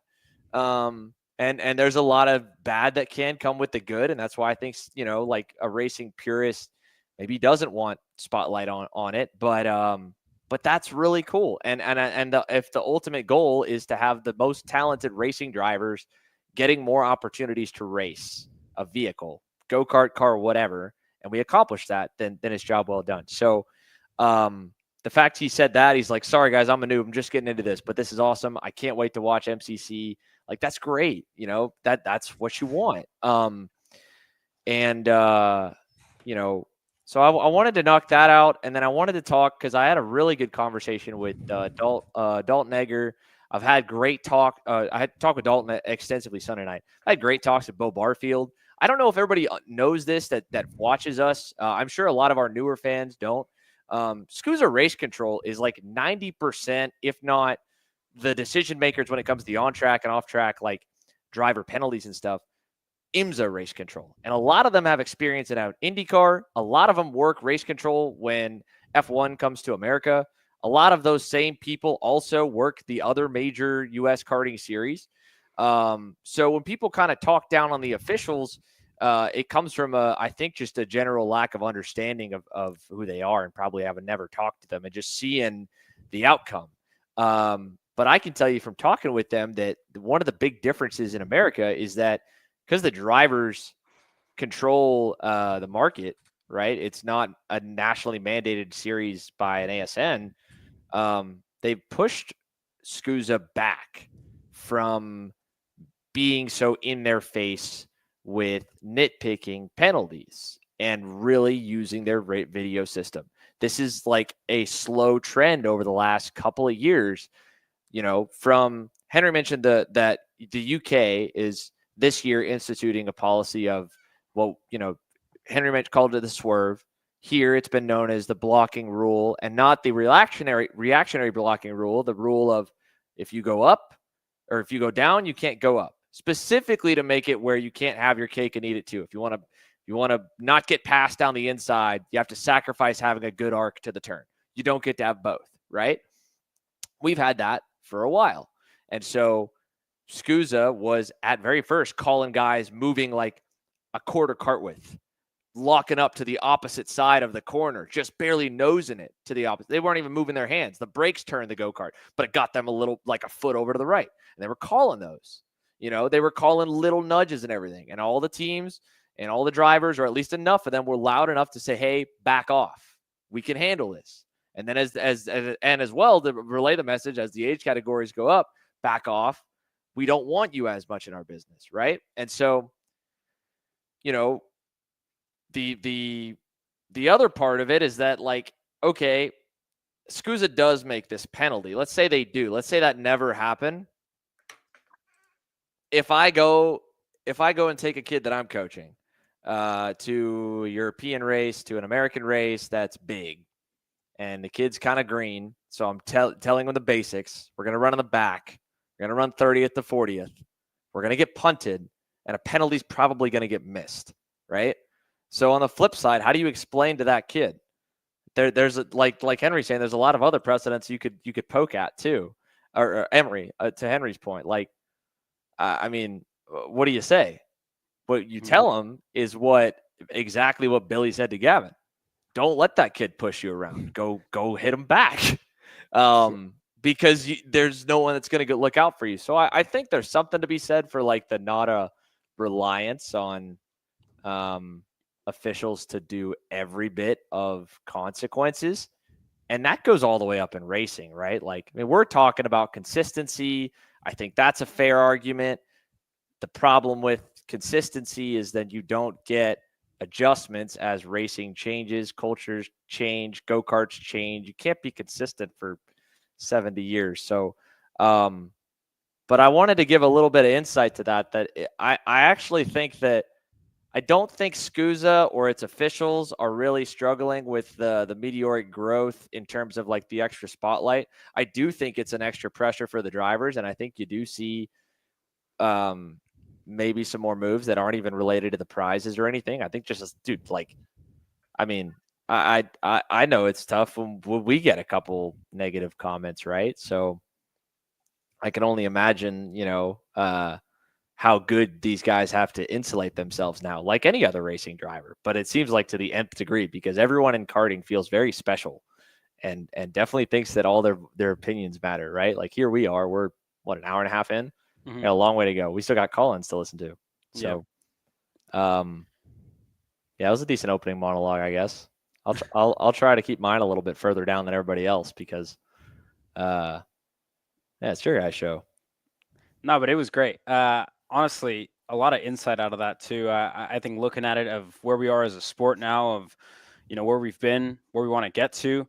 I think you said it great. I think I'm gonna open the floor here as well to Henry, Simon, and Alex. Bring them back in and talk about. Obviously, I saw Henry nodding his head for the majority of your statement there, Zan. So Henry, I'll give you the floor here. Preach. Yeah, 4 years ago, the only bit of karting that went viral was, Luca Corberi trying to decapitate some other guy in the KZ2 final, bringing the sport into disrepute. Then 4 years ago during COVID, the only time karting went viral was when Anatoly Kavalkin stood on a podium at a Champions of Future race and made a Nazi salute. Fast forward, now we've gone viral over a sport, a race issue that has got people talking worldwide 50-50. Is it a fair racing issue or is it not? Was it a move or not a move? Okay, that's progress. That shows that, karting is now, it's not just when, things go really badly wrong. It's not just the horror shows and the stupid. It's now we're at a stage where, a racing incident, and it was a racing incident, whether we agree it was a penalty or not, is now the hot topic of conversation worldwide in karting. That's progress. That is something that shows that we are on the right track, that there is a panel show with guests of single-seater racing drivers, people from overseas in the United States, discussing this with racing drivers and kart racers, that we know, professional, drivers commenting in, and then people phoning in to give their opinion. There's progress. You're always going to ruffle a few feathers en route, but it's a good problem to have. Yeah, I mean, there were a lot of bad viral clips that seemed like we'd only, the only pages that would go viral would be showing the stupid stuff, right? The stuff that's it doesn't do anything, right? I think a lot of people get us wrong and think that we live for bad drama and it's stuff that has no story or context to it or doesn't do anything for the sport, right? This does. But there's also a lot else to talk to, like a whole different show could be talking about the tire compound that we've got these shifter guys racing on and why the racing looks like why it does. In Daytona for USPKS, Norberg mentioned that the tire doesn't really fall off, doesn't really degrade much, especially for the X30 guys. It does at a certain point with shifter, but they don't have enough grip to begin with. They can't turn it on. They don't feel like, that Kyle Wick put it plainly to me. He's like, dude, I'm the fastest of like the main 4 of us under GFC because I break the earliest. Now tell me that's how shifter's supposed to be, right? He's better. He was quicker than Danny and Gulick and Pickett because he broke earlier, right? That's not like, I want to see these guys with a foot of rubber in the corner, throwing it as hard as they can, necks falling out of the seat, hanging on. And I think you can still have the degradation and fall off and slip and slide at the end of a race like that, but giving these guys some grip in Super Pole would make Super Pole look that much cooler. You and Jeffrey had a really cool idea. He's like, dude, give him an extra soft tire for Super Pole only. Take it off the go-kart after Super Pole. No testing. Nobody buys it. It's the SKUSA Super Pole tire. There's 36 sets with a couple spares that SKUSA keeps in a warehouse in case there's a bad one. Like, I think that's a cool concept. So there's a lot of other that's an awesome good idea. points. Yeah, I think it'd be super cool. Anyone who used to watch Formula One qualifying when they used to have a C compound tire just for qualifying, and would tell you that those were the glory days of qualifying. You see people like Senna and Mansell making the cars dance on a tire that was delaminating by the end of a qualifying lap. Superb idea. Well done, Ewan. Yeah, well, and also, like, if you look just this weekend at Super Pole, Charlie Stein's pole lap was almost 8/10 off of what we saw the fastest times of the weekend being. And granted, like, again, you're talking about 2-lap qualifying. These MG Yellows of Inco Reds, notoriously kind of difficult to get fully up to temperature, up to pace. But, if we're talking about kind of like shifter drivers being able to wrangle the kart at the maximum of their capability, having a tire compound that takes 4 to 5 laps to get the maximum out of it, and really, like, in a 2-lap basis, you're not able to get that on Super Pole. I think that is one part that you need a little bit more out of the tire. But still, I mean, think the Super Pole idea, excellent idea, and I think we see kind of the spectacle of it just off of what we have so far. Now, all that said, after you. Oh, no, go ahead, Simon. I just wanted to bring up a quick point. First of all, I'm gonna just play devil's advocate that I think the tire thing can go one way or the other. To Emery's point, personally, it can go both sides. I enjoy the imperfection of the tire not being ready when the drivers need it to be ready. I think it creates a little bit more. That's fair. I'm with Simon. Within the driver's hands. It's variability. Okay.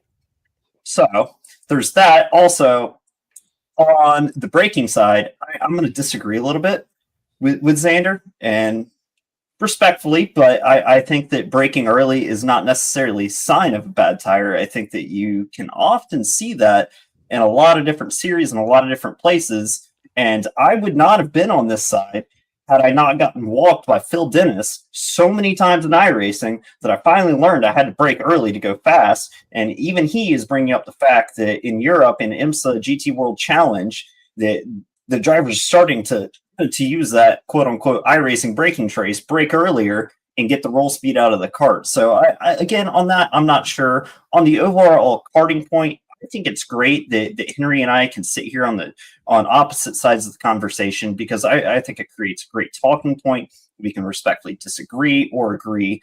It's all for the benefit of the sport. And at the end of the day, I think we put out one of the best racing products in the world, if not the best. And that's not just like the car chaser side. We want to put out a good product for you to watch, but I think the racing product on track is what we're trying to show, because it's so amazing that other forms of racing don't have this. You go watch F1, IndyCar. Xander and I have gone back and forth with this forever, of IndyCar at Mid-Ohio. It's a snooze fest of a race. No one denies that. But there's technical driving aspects. You can respect it from a driving standpoint. But it's overall, a lot of these races are boring products in professional motorsport. I don't think we have that in karting, and I think it's great that we can show that and create this product that, like we said, we weren't going viral for good moments in the past, but now we're starting to, and I think we're starting to show how good this racing is in karting, how good these drivers are. Really professional product that we're able to put out. And so just as someone, involved with Kart Chaser that's grown up in the karting world that truly loves it, I think it's all for the better of karting that we can sit here and have these discussions and go back and forth on these things, because I think it's all for the better that we have a product that we can put out and get this kind of interest that I think that karting deserves. All right. Now that like the nice stuff's out of the way, I want to get to something that I always love to do, and I'm glad that you guys covered this with Henry earlier. This is not targeted at Henry at all. But as a kid that grew up with Sports Center on, I want to do a little bit of a call out to one of my all-time favorites, and that's Chris Berman's run through the top 10. Because here,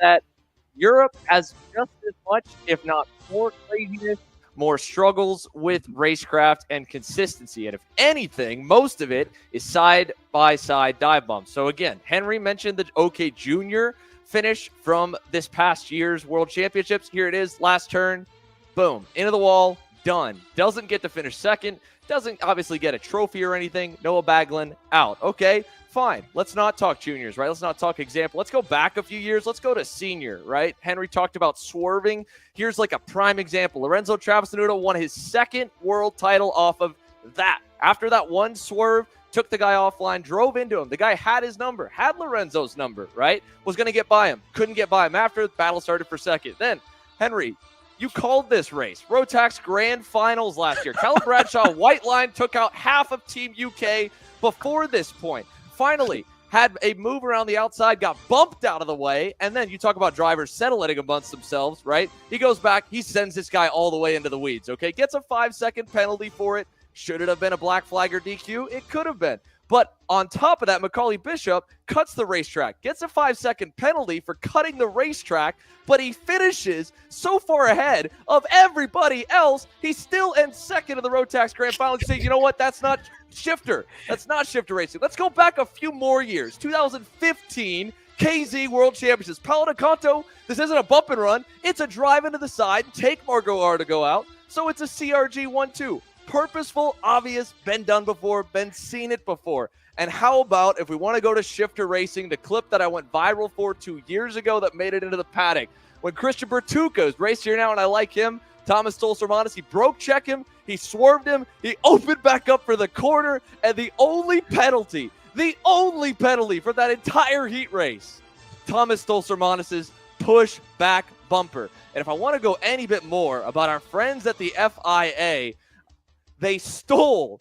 our headshot of Joe Turney for his World Championship run in the European Championships from our director, Riley. They screenshotted it off of Facebook, and we only found it because there were pictures from the ceremony in France. They self-admitted that their photographer sucks by screenshotting our social media posts.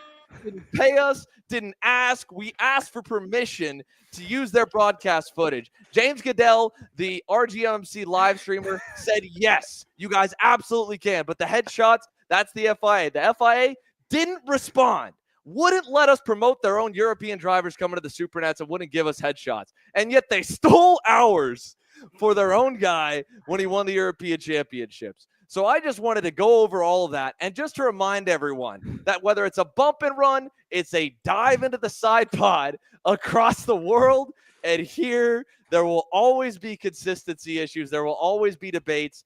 So for our snooty-ass friends, unlike Henry, but on Henry's side of the pond, shut up, enjoy the show, and if you want to be jealous about us outperforming you on a probably fraction of your budget, no one's stopping you. You probably already are anyway. So I just wanted to get that out of the way because I love getting to knock people down a peg. And if people don't understand why that stuff frustrates me and why I always want to call out the European FIA, specifically karting division, it's because as someone who loves this sport and more than anything loves motorsports, right?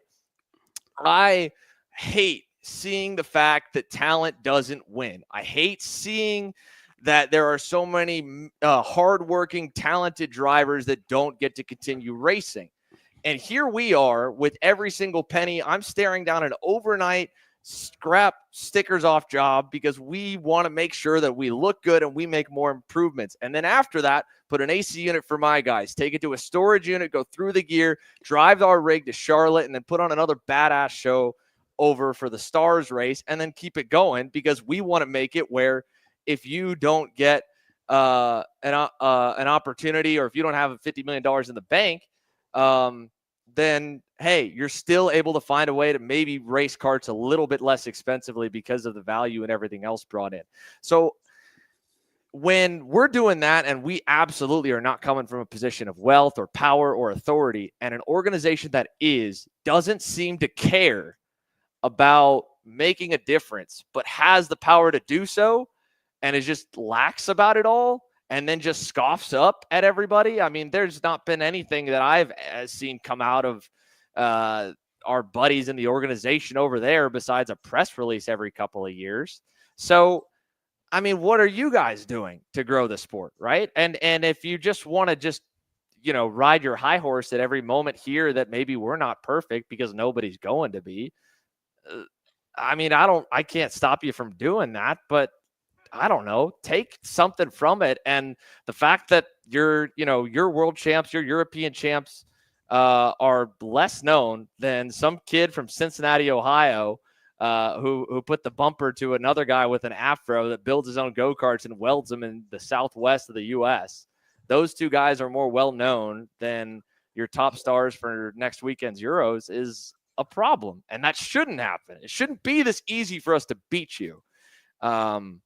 But you're either in denial that we are, and I say we as the whole country, or I don't know. But I make that point just to kind of knock those guys off because I just, there's nothing more frustrating to me in the world, and this goes way beyond everything we've been talking about, is having the power to make an impact and not doing anything with it.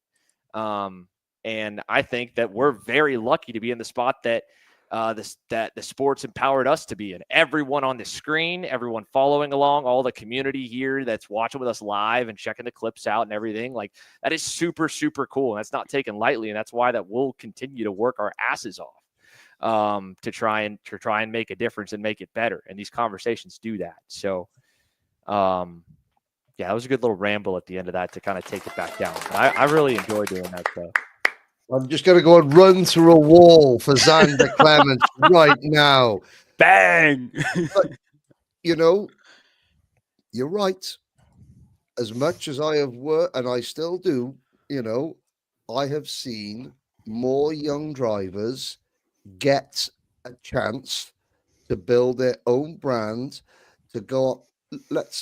Brandon Carr would not be racing water sprint cars right now if he had stayed in the UK. Simple as that. You a t-shirt, you keep going on about me, people come up to you and give me their merch. Well, that's because they just, oh, Henry, have a t-shirt, it's great, fantastic, because people understand, the karting is now, let's sell some merchandise. There's a merchandise shop at the track. People in the UK, when I say about SKUSA at Vegas, that there was a merchandise shop. They say, Henry, where'd you get your Kart Moms, hoodie from? Well, there's a company that makes loads of karting stuff in the States, and you can buy it at the racetrack. Really? What? Never heard of it. It's foreign to them. So I'm all for it, and I'm sick of the phrase karting is motorsport's best kept secret. I hate that phrase. I hate it. The only reason it's the best kept secret in motorsport is because the people that run karting don't get it out there. Because my word, if you saw the racing if people saw the racing at Speed Sports, if people saw the racing that I was commentating on at Wilton Mill on the weekend, they would be loving it. And they've never been able to find it because it's been kept hidden. but Kart Chaser unwrapping the box, and there are other people on there that Yeah, I want to add that too, right? Alpha Live, Our Alpha Live guys are are doing a stellar. great job. If they would get the chains taken off of them by everyone at MSUK, is it MSUK, Motorsport UK? If Motorsport UK would let our buddies at Alpha Live actually do everything they'd want to do, they'd probably be neck and neck with us, or maybe a little bit ahead, because they got a head start by a couple of years. And Luke over there is way smarter than I'll ever hope to be. So thankfully, we're good buddies who work with the Alpha Live guys a good bit. And anyone that doesn't already know, they help design and implement a lot of our graphics too. We work with them hand in hand and have a great relationship. If those guys were allowed to do what we're allowed to do over here, they would make probably just as big of an impact in your home, Henry. But they're not, and it's unfortunate. And again, that's why I don't take it lightly that these series allow us to work with them, to massage the race days differently, to try different things. The drivers, the teams are so open to all these interviews and in-your-face media and being put in the spotlight, because the spotlight brings good and bad, and people that will say all kinds of things about you because you're a caricature. You're just a face on their screen, right? So, yeah, there's a huge responsibility there. Xander, try and explain what they say. So what's the pro show? I said, well, it's like, you know, if the race organizers allow Alpha Live, the streamers, to run the afternoon session of a race meeting. How do you mean run it? Well, you know, you tell the timekeepers, okay, we're ready to go. Give us 5 minutes. And the timekeepers go, okay. And then when the TV product is finished, then you say, okay, now you can walk the drivers out. Now you can start the race instead of the other way around. And it's a foreign thing, but it works. It works. You know, I keep saying it. Absolutely. Absolutely. Well, you know. let's do something else that's really cool that we got to do this week, Henry. We've got, for the first time ever, I've listened to these to screen it. The boys have not. And that is our first time ever having enough of you guys call in for our Coastal Inc. call-ins. So we had a phone number up for you guys. We allowed you guys to call the phone number, giving your thoughts. We had some racers pop in, some parents pop in. It's going to probably reignite a lot of that right and wrong conversation from earlier.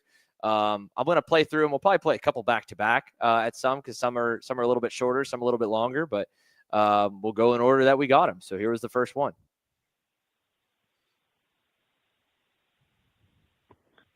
I think that it was legal, but really dirty. Like he was allowed to make that move, especially in the position that he was in, but it was a dirty move to take and pretty disrespectful. First one was pretty short. Again, what are those short ones? We'll take that. Let's get one more. I personally think the pass was completely fair. It was last corner of a huge event, and everyone would have done the same in his position. So I say it's fair. That's two complete opposite takes to kick it off, boys.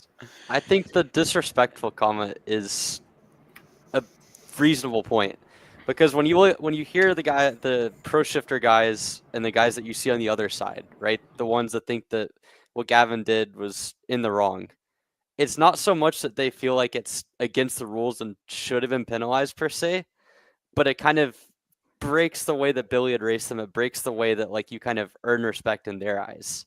And so I think that the argument over respect is a completely different argument over the officiating argument. And to me, that's one that I'm more receptive to than just outright saying that like it was worthy of a penalty was something that like Gavin shouldn't have done. I think that the talk about it being dirty is a little bit overboard, because we've all seen bump and runs. We've seen bump and runs for first, bump and runs for 30th.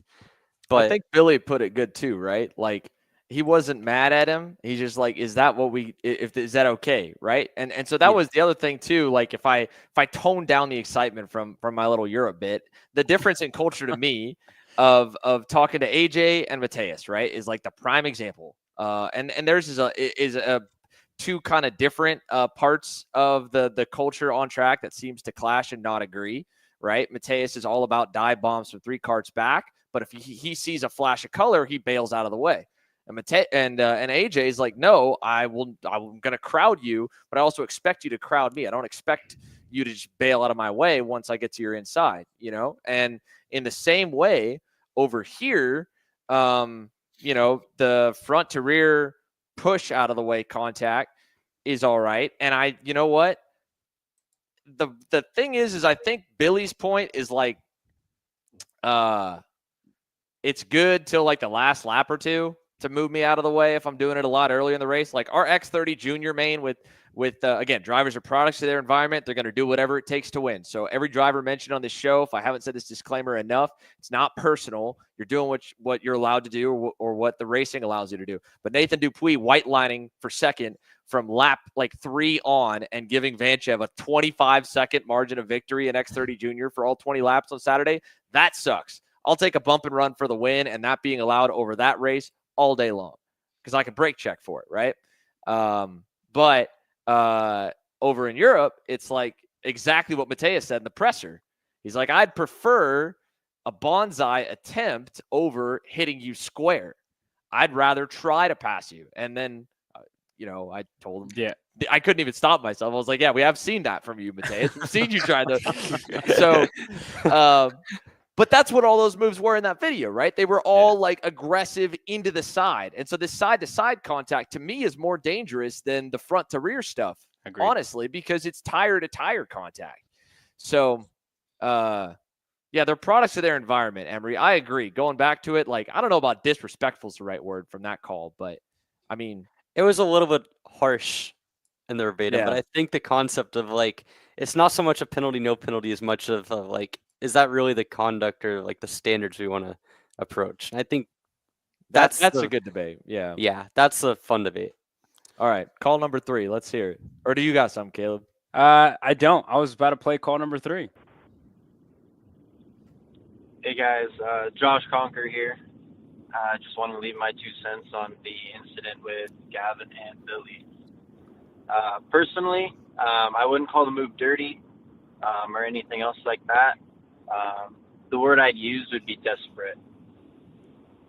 When it came to the driving standards on the weekend, it kind of felt like the field lacked respect for one another. That's kind of the big thing. The racing wasn't the cleanest. Moves like this were pulled left, right, and center in the heat rates. You know, I had to do a bump and run on Danny, moved him up about half a cart, got under him, came off the corner. I went up to Danny at the end of the race in the scale line and told him that I respected him more as a driver than to do that to him. But personally, there was a pack of guys behind me, and it was either, you know, I'm getting that done to me, or it's going to have to happen to someone else. That's why I say there's a lack of respect in the field when it came to the driving standards this weekend. That's kind of why we've seen the movement like that. I like both Gavin, I like both Billy, but for me personally, racing a guy of that caliber, I'm going to want to do it straight up, man-to-man, on a toe-to-toe battle. It's just, for me, it's more satisfying to do it that way than it is to do the bump and run. Although I do understand the circumstances. You know, it is around one of the SKUSA Pro Tour, and, you know, you want to win the race. So my 2 cents on it. Thank you guys for what you do for our sports, and look forward to hearing some other responses on the incident. What do you think, fellas? We got 13 of these, so we can keep going, or we want to go on that one. I think I want to address this one because Josh was in the comments as well earlier, and I think it goes back to something that Riley said earlier, whether it was desperate or calculated. And I really think we talked about this, right? A desperate move out of Gavin would have been him dive bombing Billy in turn 6. I think that would have been a dive bomb or a desperate move. I think the calculation of hitting him at the perfect place, I really think it was a calculated move at it more than a desperate. But I do agree with Josh, right? There was a little bit of, if you want to say lack of respect as a word, like we talked about it, right? There was a lot of bump and runs, a lot of pushing and shoving throughout the mid pack of the field. And I think that's one thing, right? That you know, Josh even admitted that he had to do it to Danny as well because of the situations that they were in. I think the only thing that was different with it was for the race win, and we didn't see everything that went on behind, given there was a big pileup in the first heat race. But yeah. I think 2 things can be true, right, about it being desperate and calculated. I think Alex Chandler put it in our comments.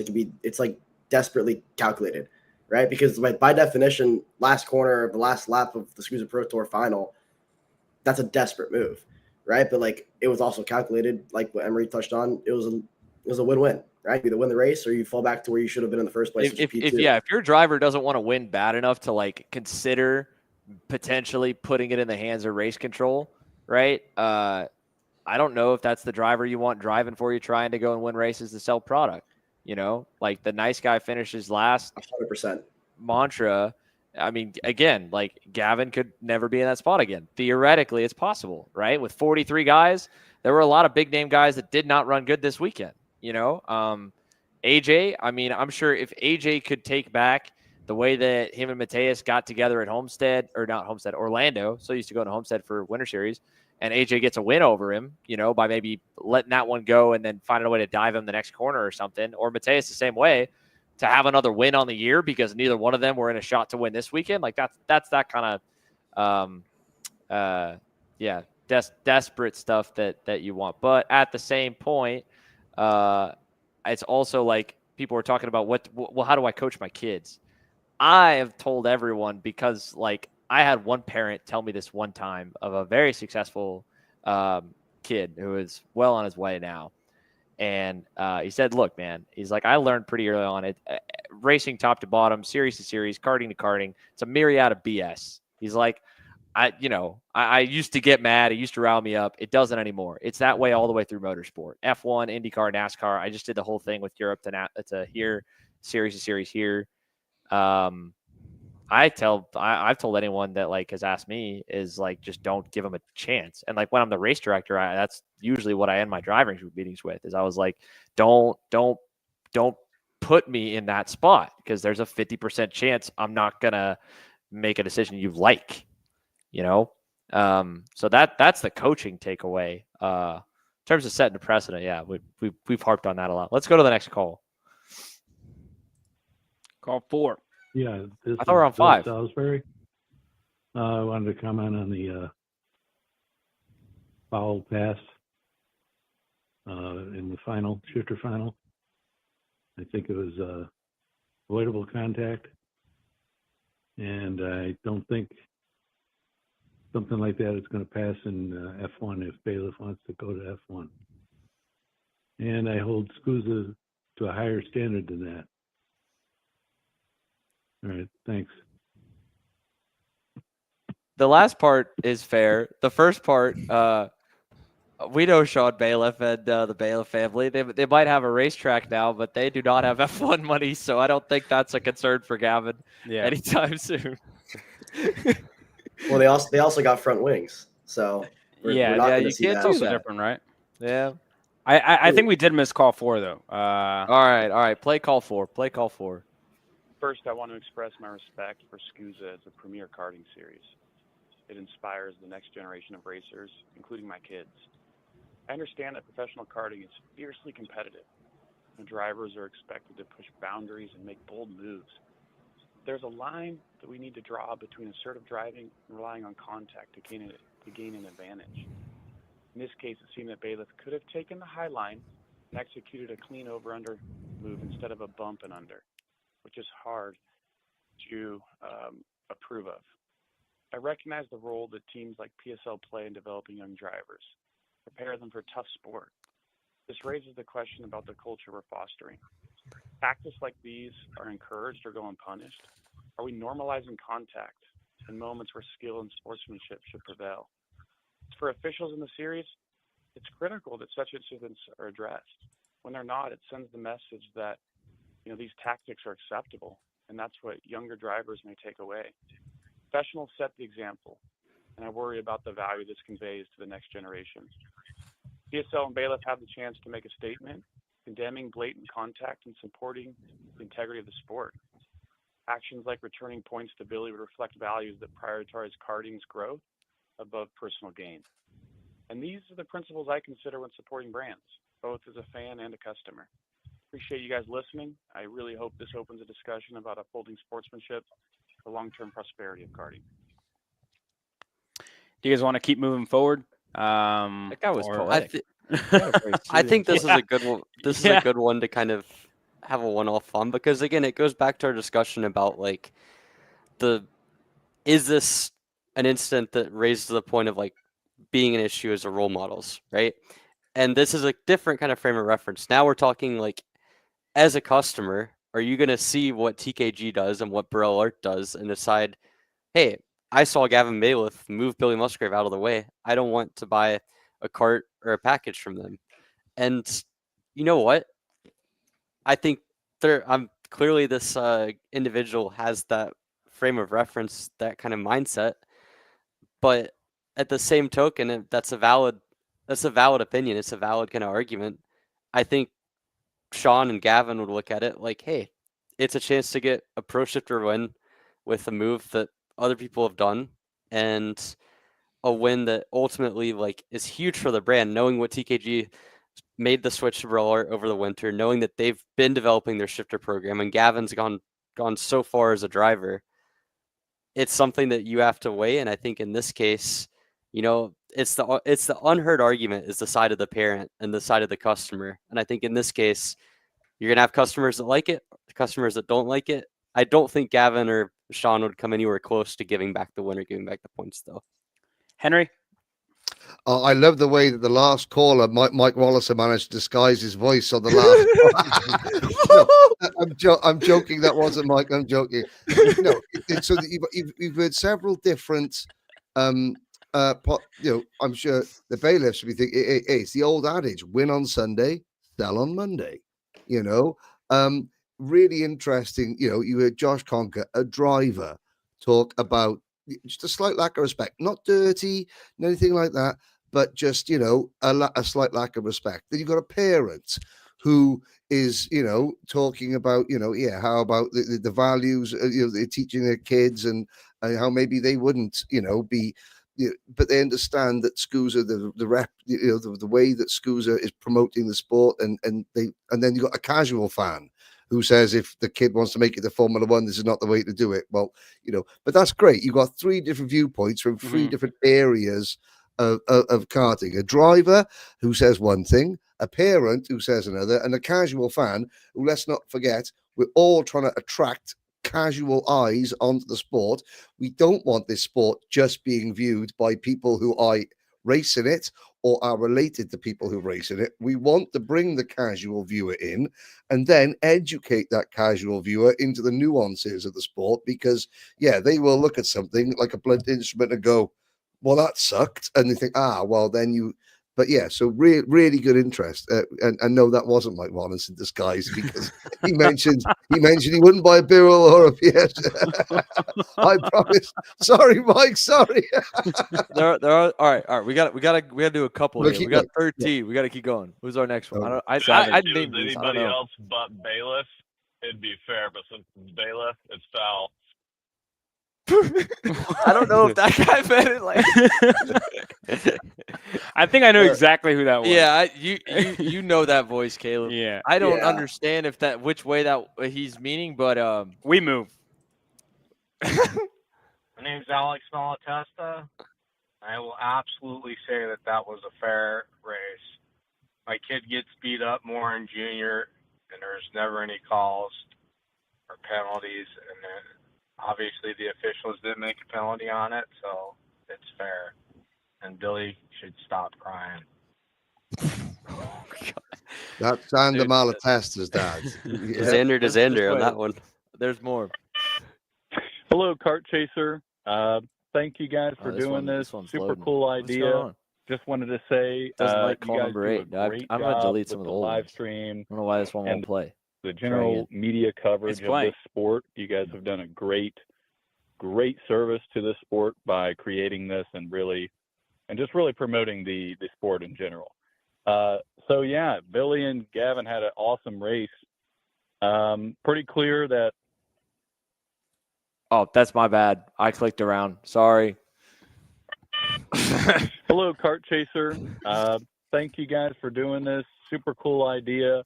Just wanted to say you guys do a great job with the live stream and the general media coverage of this sport. You guys have done a great great service to this sport by creating this and just really promoting the sport in general. So yeah, Billy and Gavin had an awesome race. Pretty clear that, Gavin pushed Billy through. I think he definitely probably knew what he was up to. But you can't really blame him because it seems like something like that is allowed and has been allowed in SKUSA racing. I've never done any SKUSA racing, but I am pretty familiar with kart racing and just the officiation, generally speaking. So, yeah, I mean, you got to remember the stakes are super high here.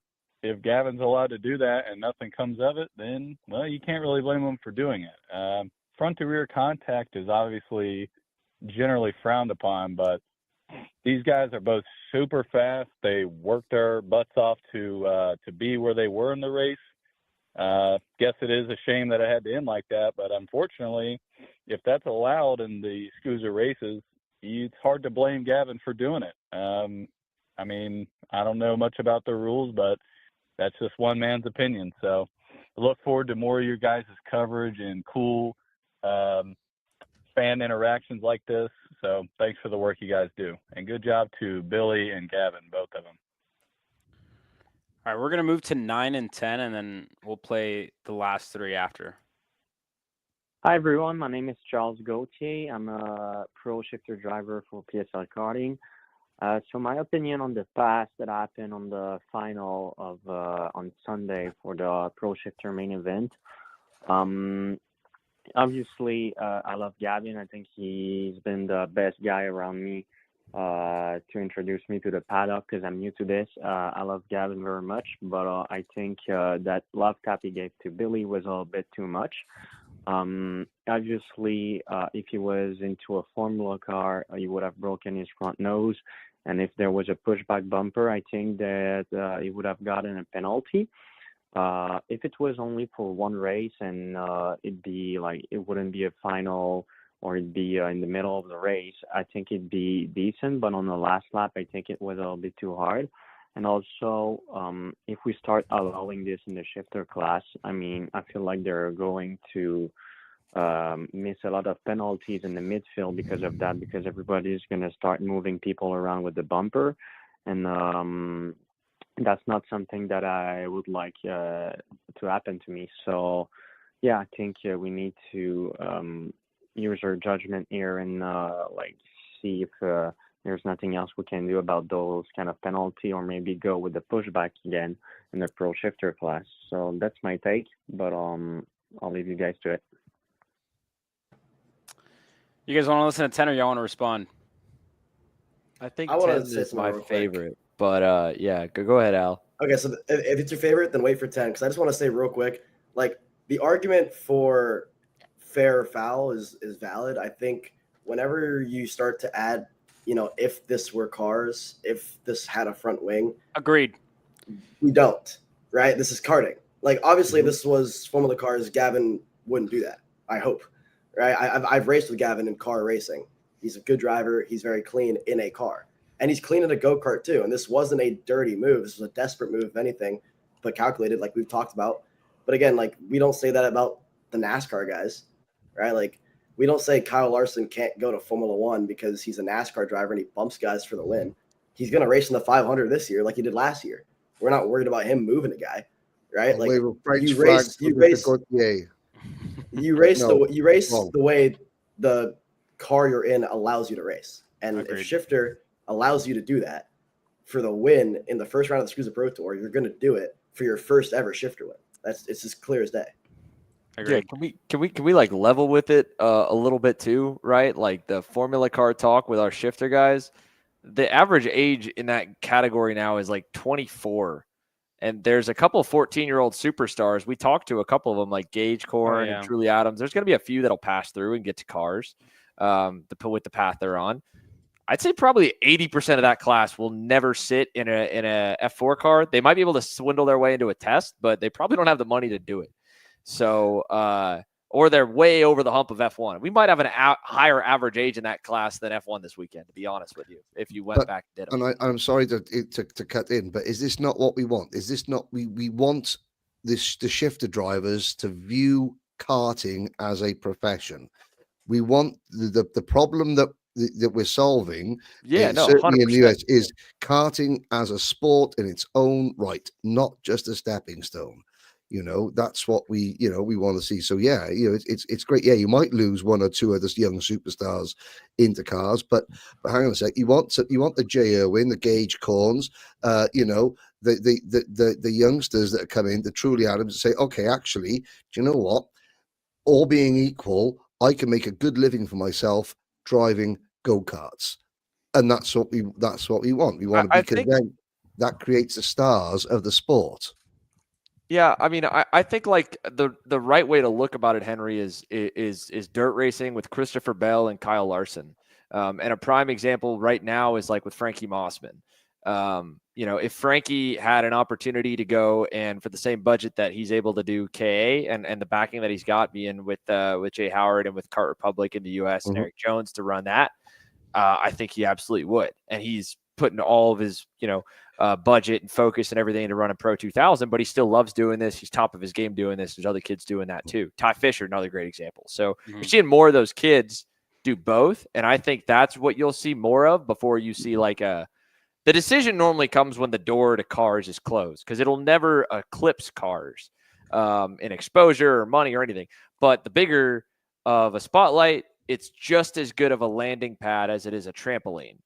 And that's what you're hoping for, is that they either do it on the side or come back or whatever, for sure. Agreed. I don't disagree with the move Gavin made, because it's what he had to do, and he wanted to cross the line first and then put it in the hands of the officials, like he said in the interview. And like we see a lot of that in KA racing that doesn't get touched on. So I think it just needs to be consistent. I don't agree with the bump and run move, but if they're not going to call it and everything, then I think it's just a little too, it's just inconsistent. I think it either needs to be, okay, bump and runs are fine, or they're not, because series to series, class to class, it looked on a little bit differently. And so personally, I do think it should have been a penalty or something, but I don't disagree with what Gavin did, trying to put it in the hands of the officials. Okay, I'm gonna jump in real quick, Caleb, before we do 11. Mm-hmm. I think a lot of people are saying that online, and again, this gets talked about every time a big move goes viral or a big move happens or something notable happens, right? I want consistency. If it's gonna be called this way, I want to call it this way the whole way. I think first we just need to ensure that the same calls being made through the whole field. And right now they're not, regardless of decision. And so racers want the consistency. Yes, we need to get over ourselves and be okay with missing a main. And that's really it. The field sizes need to drop for the consistency that the racers want to happen. Because again, the adjustments made over the years from where it was to where it is now, but you can't expect race control to be in your face for 35th. It won't happen. It'll never happen. It doesn't happen in top level racing. So for anyone that wants the officials to really get involved and clean stuff up, and for the officials to be 99.9% of the consequences for bad moves instead of drivers sorting it amongst themselves, you have to be okay with LCQs missing a main and being okay that you go to a race and you race every session but the final. Right now, that participant trophy culture in America, we need to work on that a little bit, because we have way too much of it where there's whining to run. We want to be able to start 50 and run 45th in the main. It's okay. Probably better for your bank account if you don't run that final starting 50th. All right, last couple, Caleb. Let's hit it. Let's go. Hello, Kart Chaser. My name is Terrence Lawrence Clawfield Jr., and I just wanted to say I think Billy Musgrave's a sissy. I was watching your broadcast, and when I saw that move from Gavin, sorry about that. When I was watching that move from Gavin Bayliff, I saw it, and I was like, man, I stood up, and I saluted my television. Thought about my daddy back in 97. We would watch Dale Sr. drive around in the fast cars, and he'd be moving everybody out of the way. I just think that's what real racing's all about, fighting for the win and giving it your all. So I just wanted to tell y'all, give my 2 cents. I think what Gavin Bayliff did was real respectable, and I have no problem with it. Thank y'all for your time. That was my favorite. I was waiting on that one. Holy. Now there's a good old boy. He knows how to get it done. He knows how to get it done, boy. I love that. Oh my gosh. Can one of y'all timestamp that, please, in the private chat? We move on. That was awesome. We move on. Wow. I think the move was fair. But once he gets it back, you can't complain, because if he complains, then he should probably get shipped even harder next time. So that's where the line is. You can give a little bump, but if you get it back, you can't complain. All right. Yeah. I agree. Gavin took a shot at the opening that was left there. Musgrave should have shut the door. All right. What? Round of applause to Oh, call oh, number oh, 11. Was, That was there an funny. opening? I don't know. I- Look, man, call number 11's convinced that whether there was an opening or not, Dale was going to find a way. And Gavin Bayliff is officially now dubbed Gavin Earnhardt. I mean, we now know that Tomater from the movie Cars is a kart chaser fan. Let's go. And that last point, the last caller, that was, that was short and sweet. That's fair play. We could learn something from that guy. We're over 2.5 hours. Yeah. And anything all, to add, Henry? It's all your fault, Caleb. Oh yeah, for sure. Big yapper. Anything to add here before myself, Alex, Emery sign this off? Thank you once again for having me on, guys. You know how much I enjoy working with you guys. The one thing is that whether we agree or we disagree about a penalty or not, everybody in the sport of karting in North America is now glued to find out what happens next. And that's all you can hope for. That the weekend was chapter 1 of a long season. All roads lead to Vegas. I'm on board, and that's going to be brilliant for the sport moving forward. No matter who ends up being bumped or being moved or not, or what have you, we're talking about it. People are talking about it all over the world. Can't wait. And I'll see you all very, very soon. Thank you very much for having me on, guys. See you, Henry. Thank you very much. Wish you a good night. Yeah, Good coffee morning. store's probably open. Henry, good morning. Go to work. I got a flight to catch. I'm off to Abu Dhabi to commentate on Rotax. Congrats, buddy. Nice. Safe travels, Henry. See you soon. All the best. Okay. Damn, I had something and then I got lost in Henry's eyes. Wow. I just want more of these weekends, man. I think the only thing that this weekend proves is that we're going on the right track here. The on-track product's amazing. The drivers are spectacular.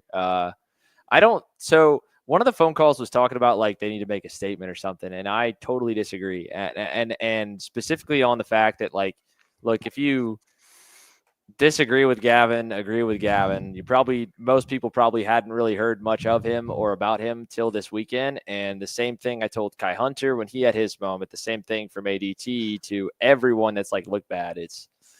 You just need like one good weekend of like saying common sense stuff, and you're in good shape. But I think everyone will move on. I just wish we had more of them. Be easier for you guys to fill the shows up for sure. This weekend has enough for you guys to go longer and dream about it and then do another one in the morning. I feel like we didn't even hit it all, right? There was so much that we hit only one topic from the show this week. Yeah. There's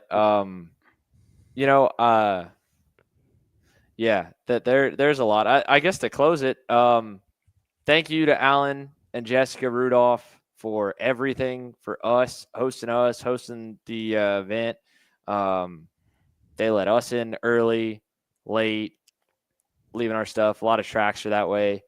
And that level of access and privilege and help Caleb commandeered. Actually, Caleb, you should talk about how you lost Alan's golf cart keys. I did That's not. a great. You I lost. did not. Actually, you lost the golf cart altogether. Caleb let Alan's golf cart No. get stolen over the weekend.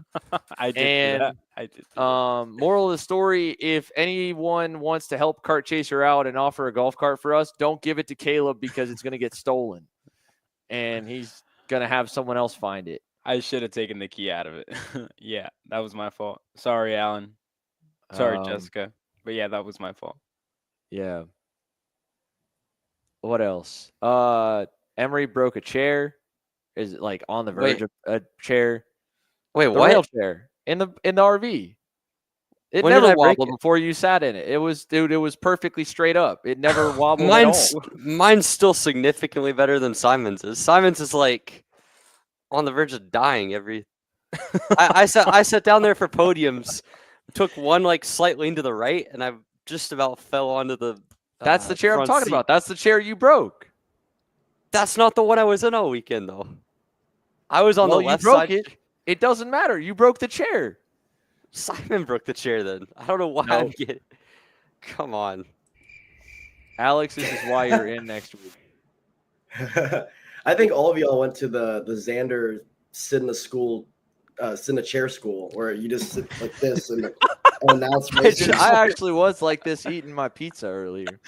It's funny your dad knows about this because I did in fact take your card. He's one of the only people that knows about now I'm getting ratted on. Yeah, Caleb also stole my credit card and didn't give it back. It was on accident.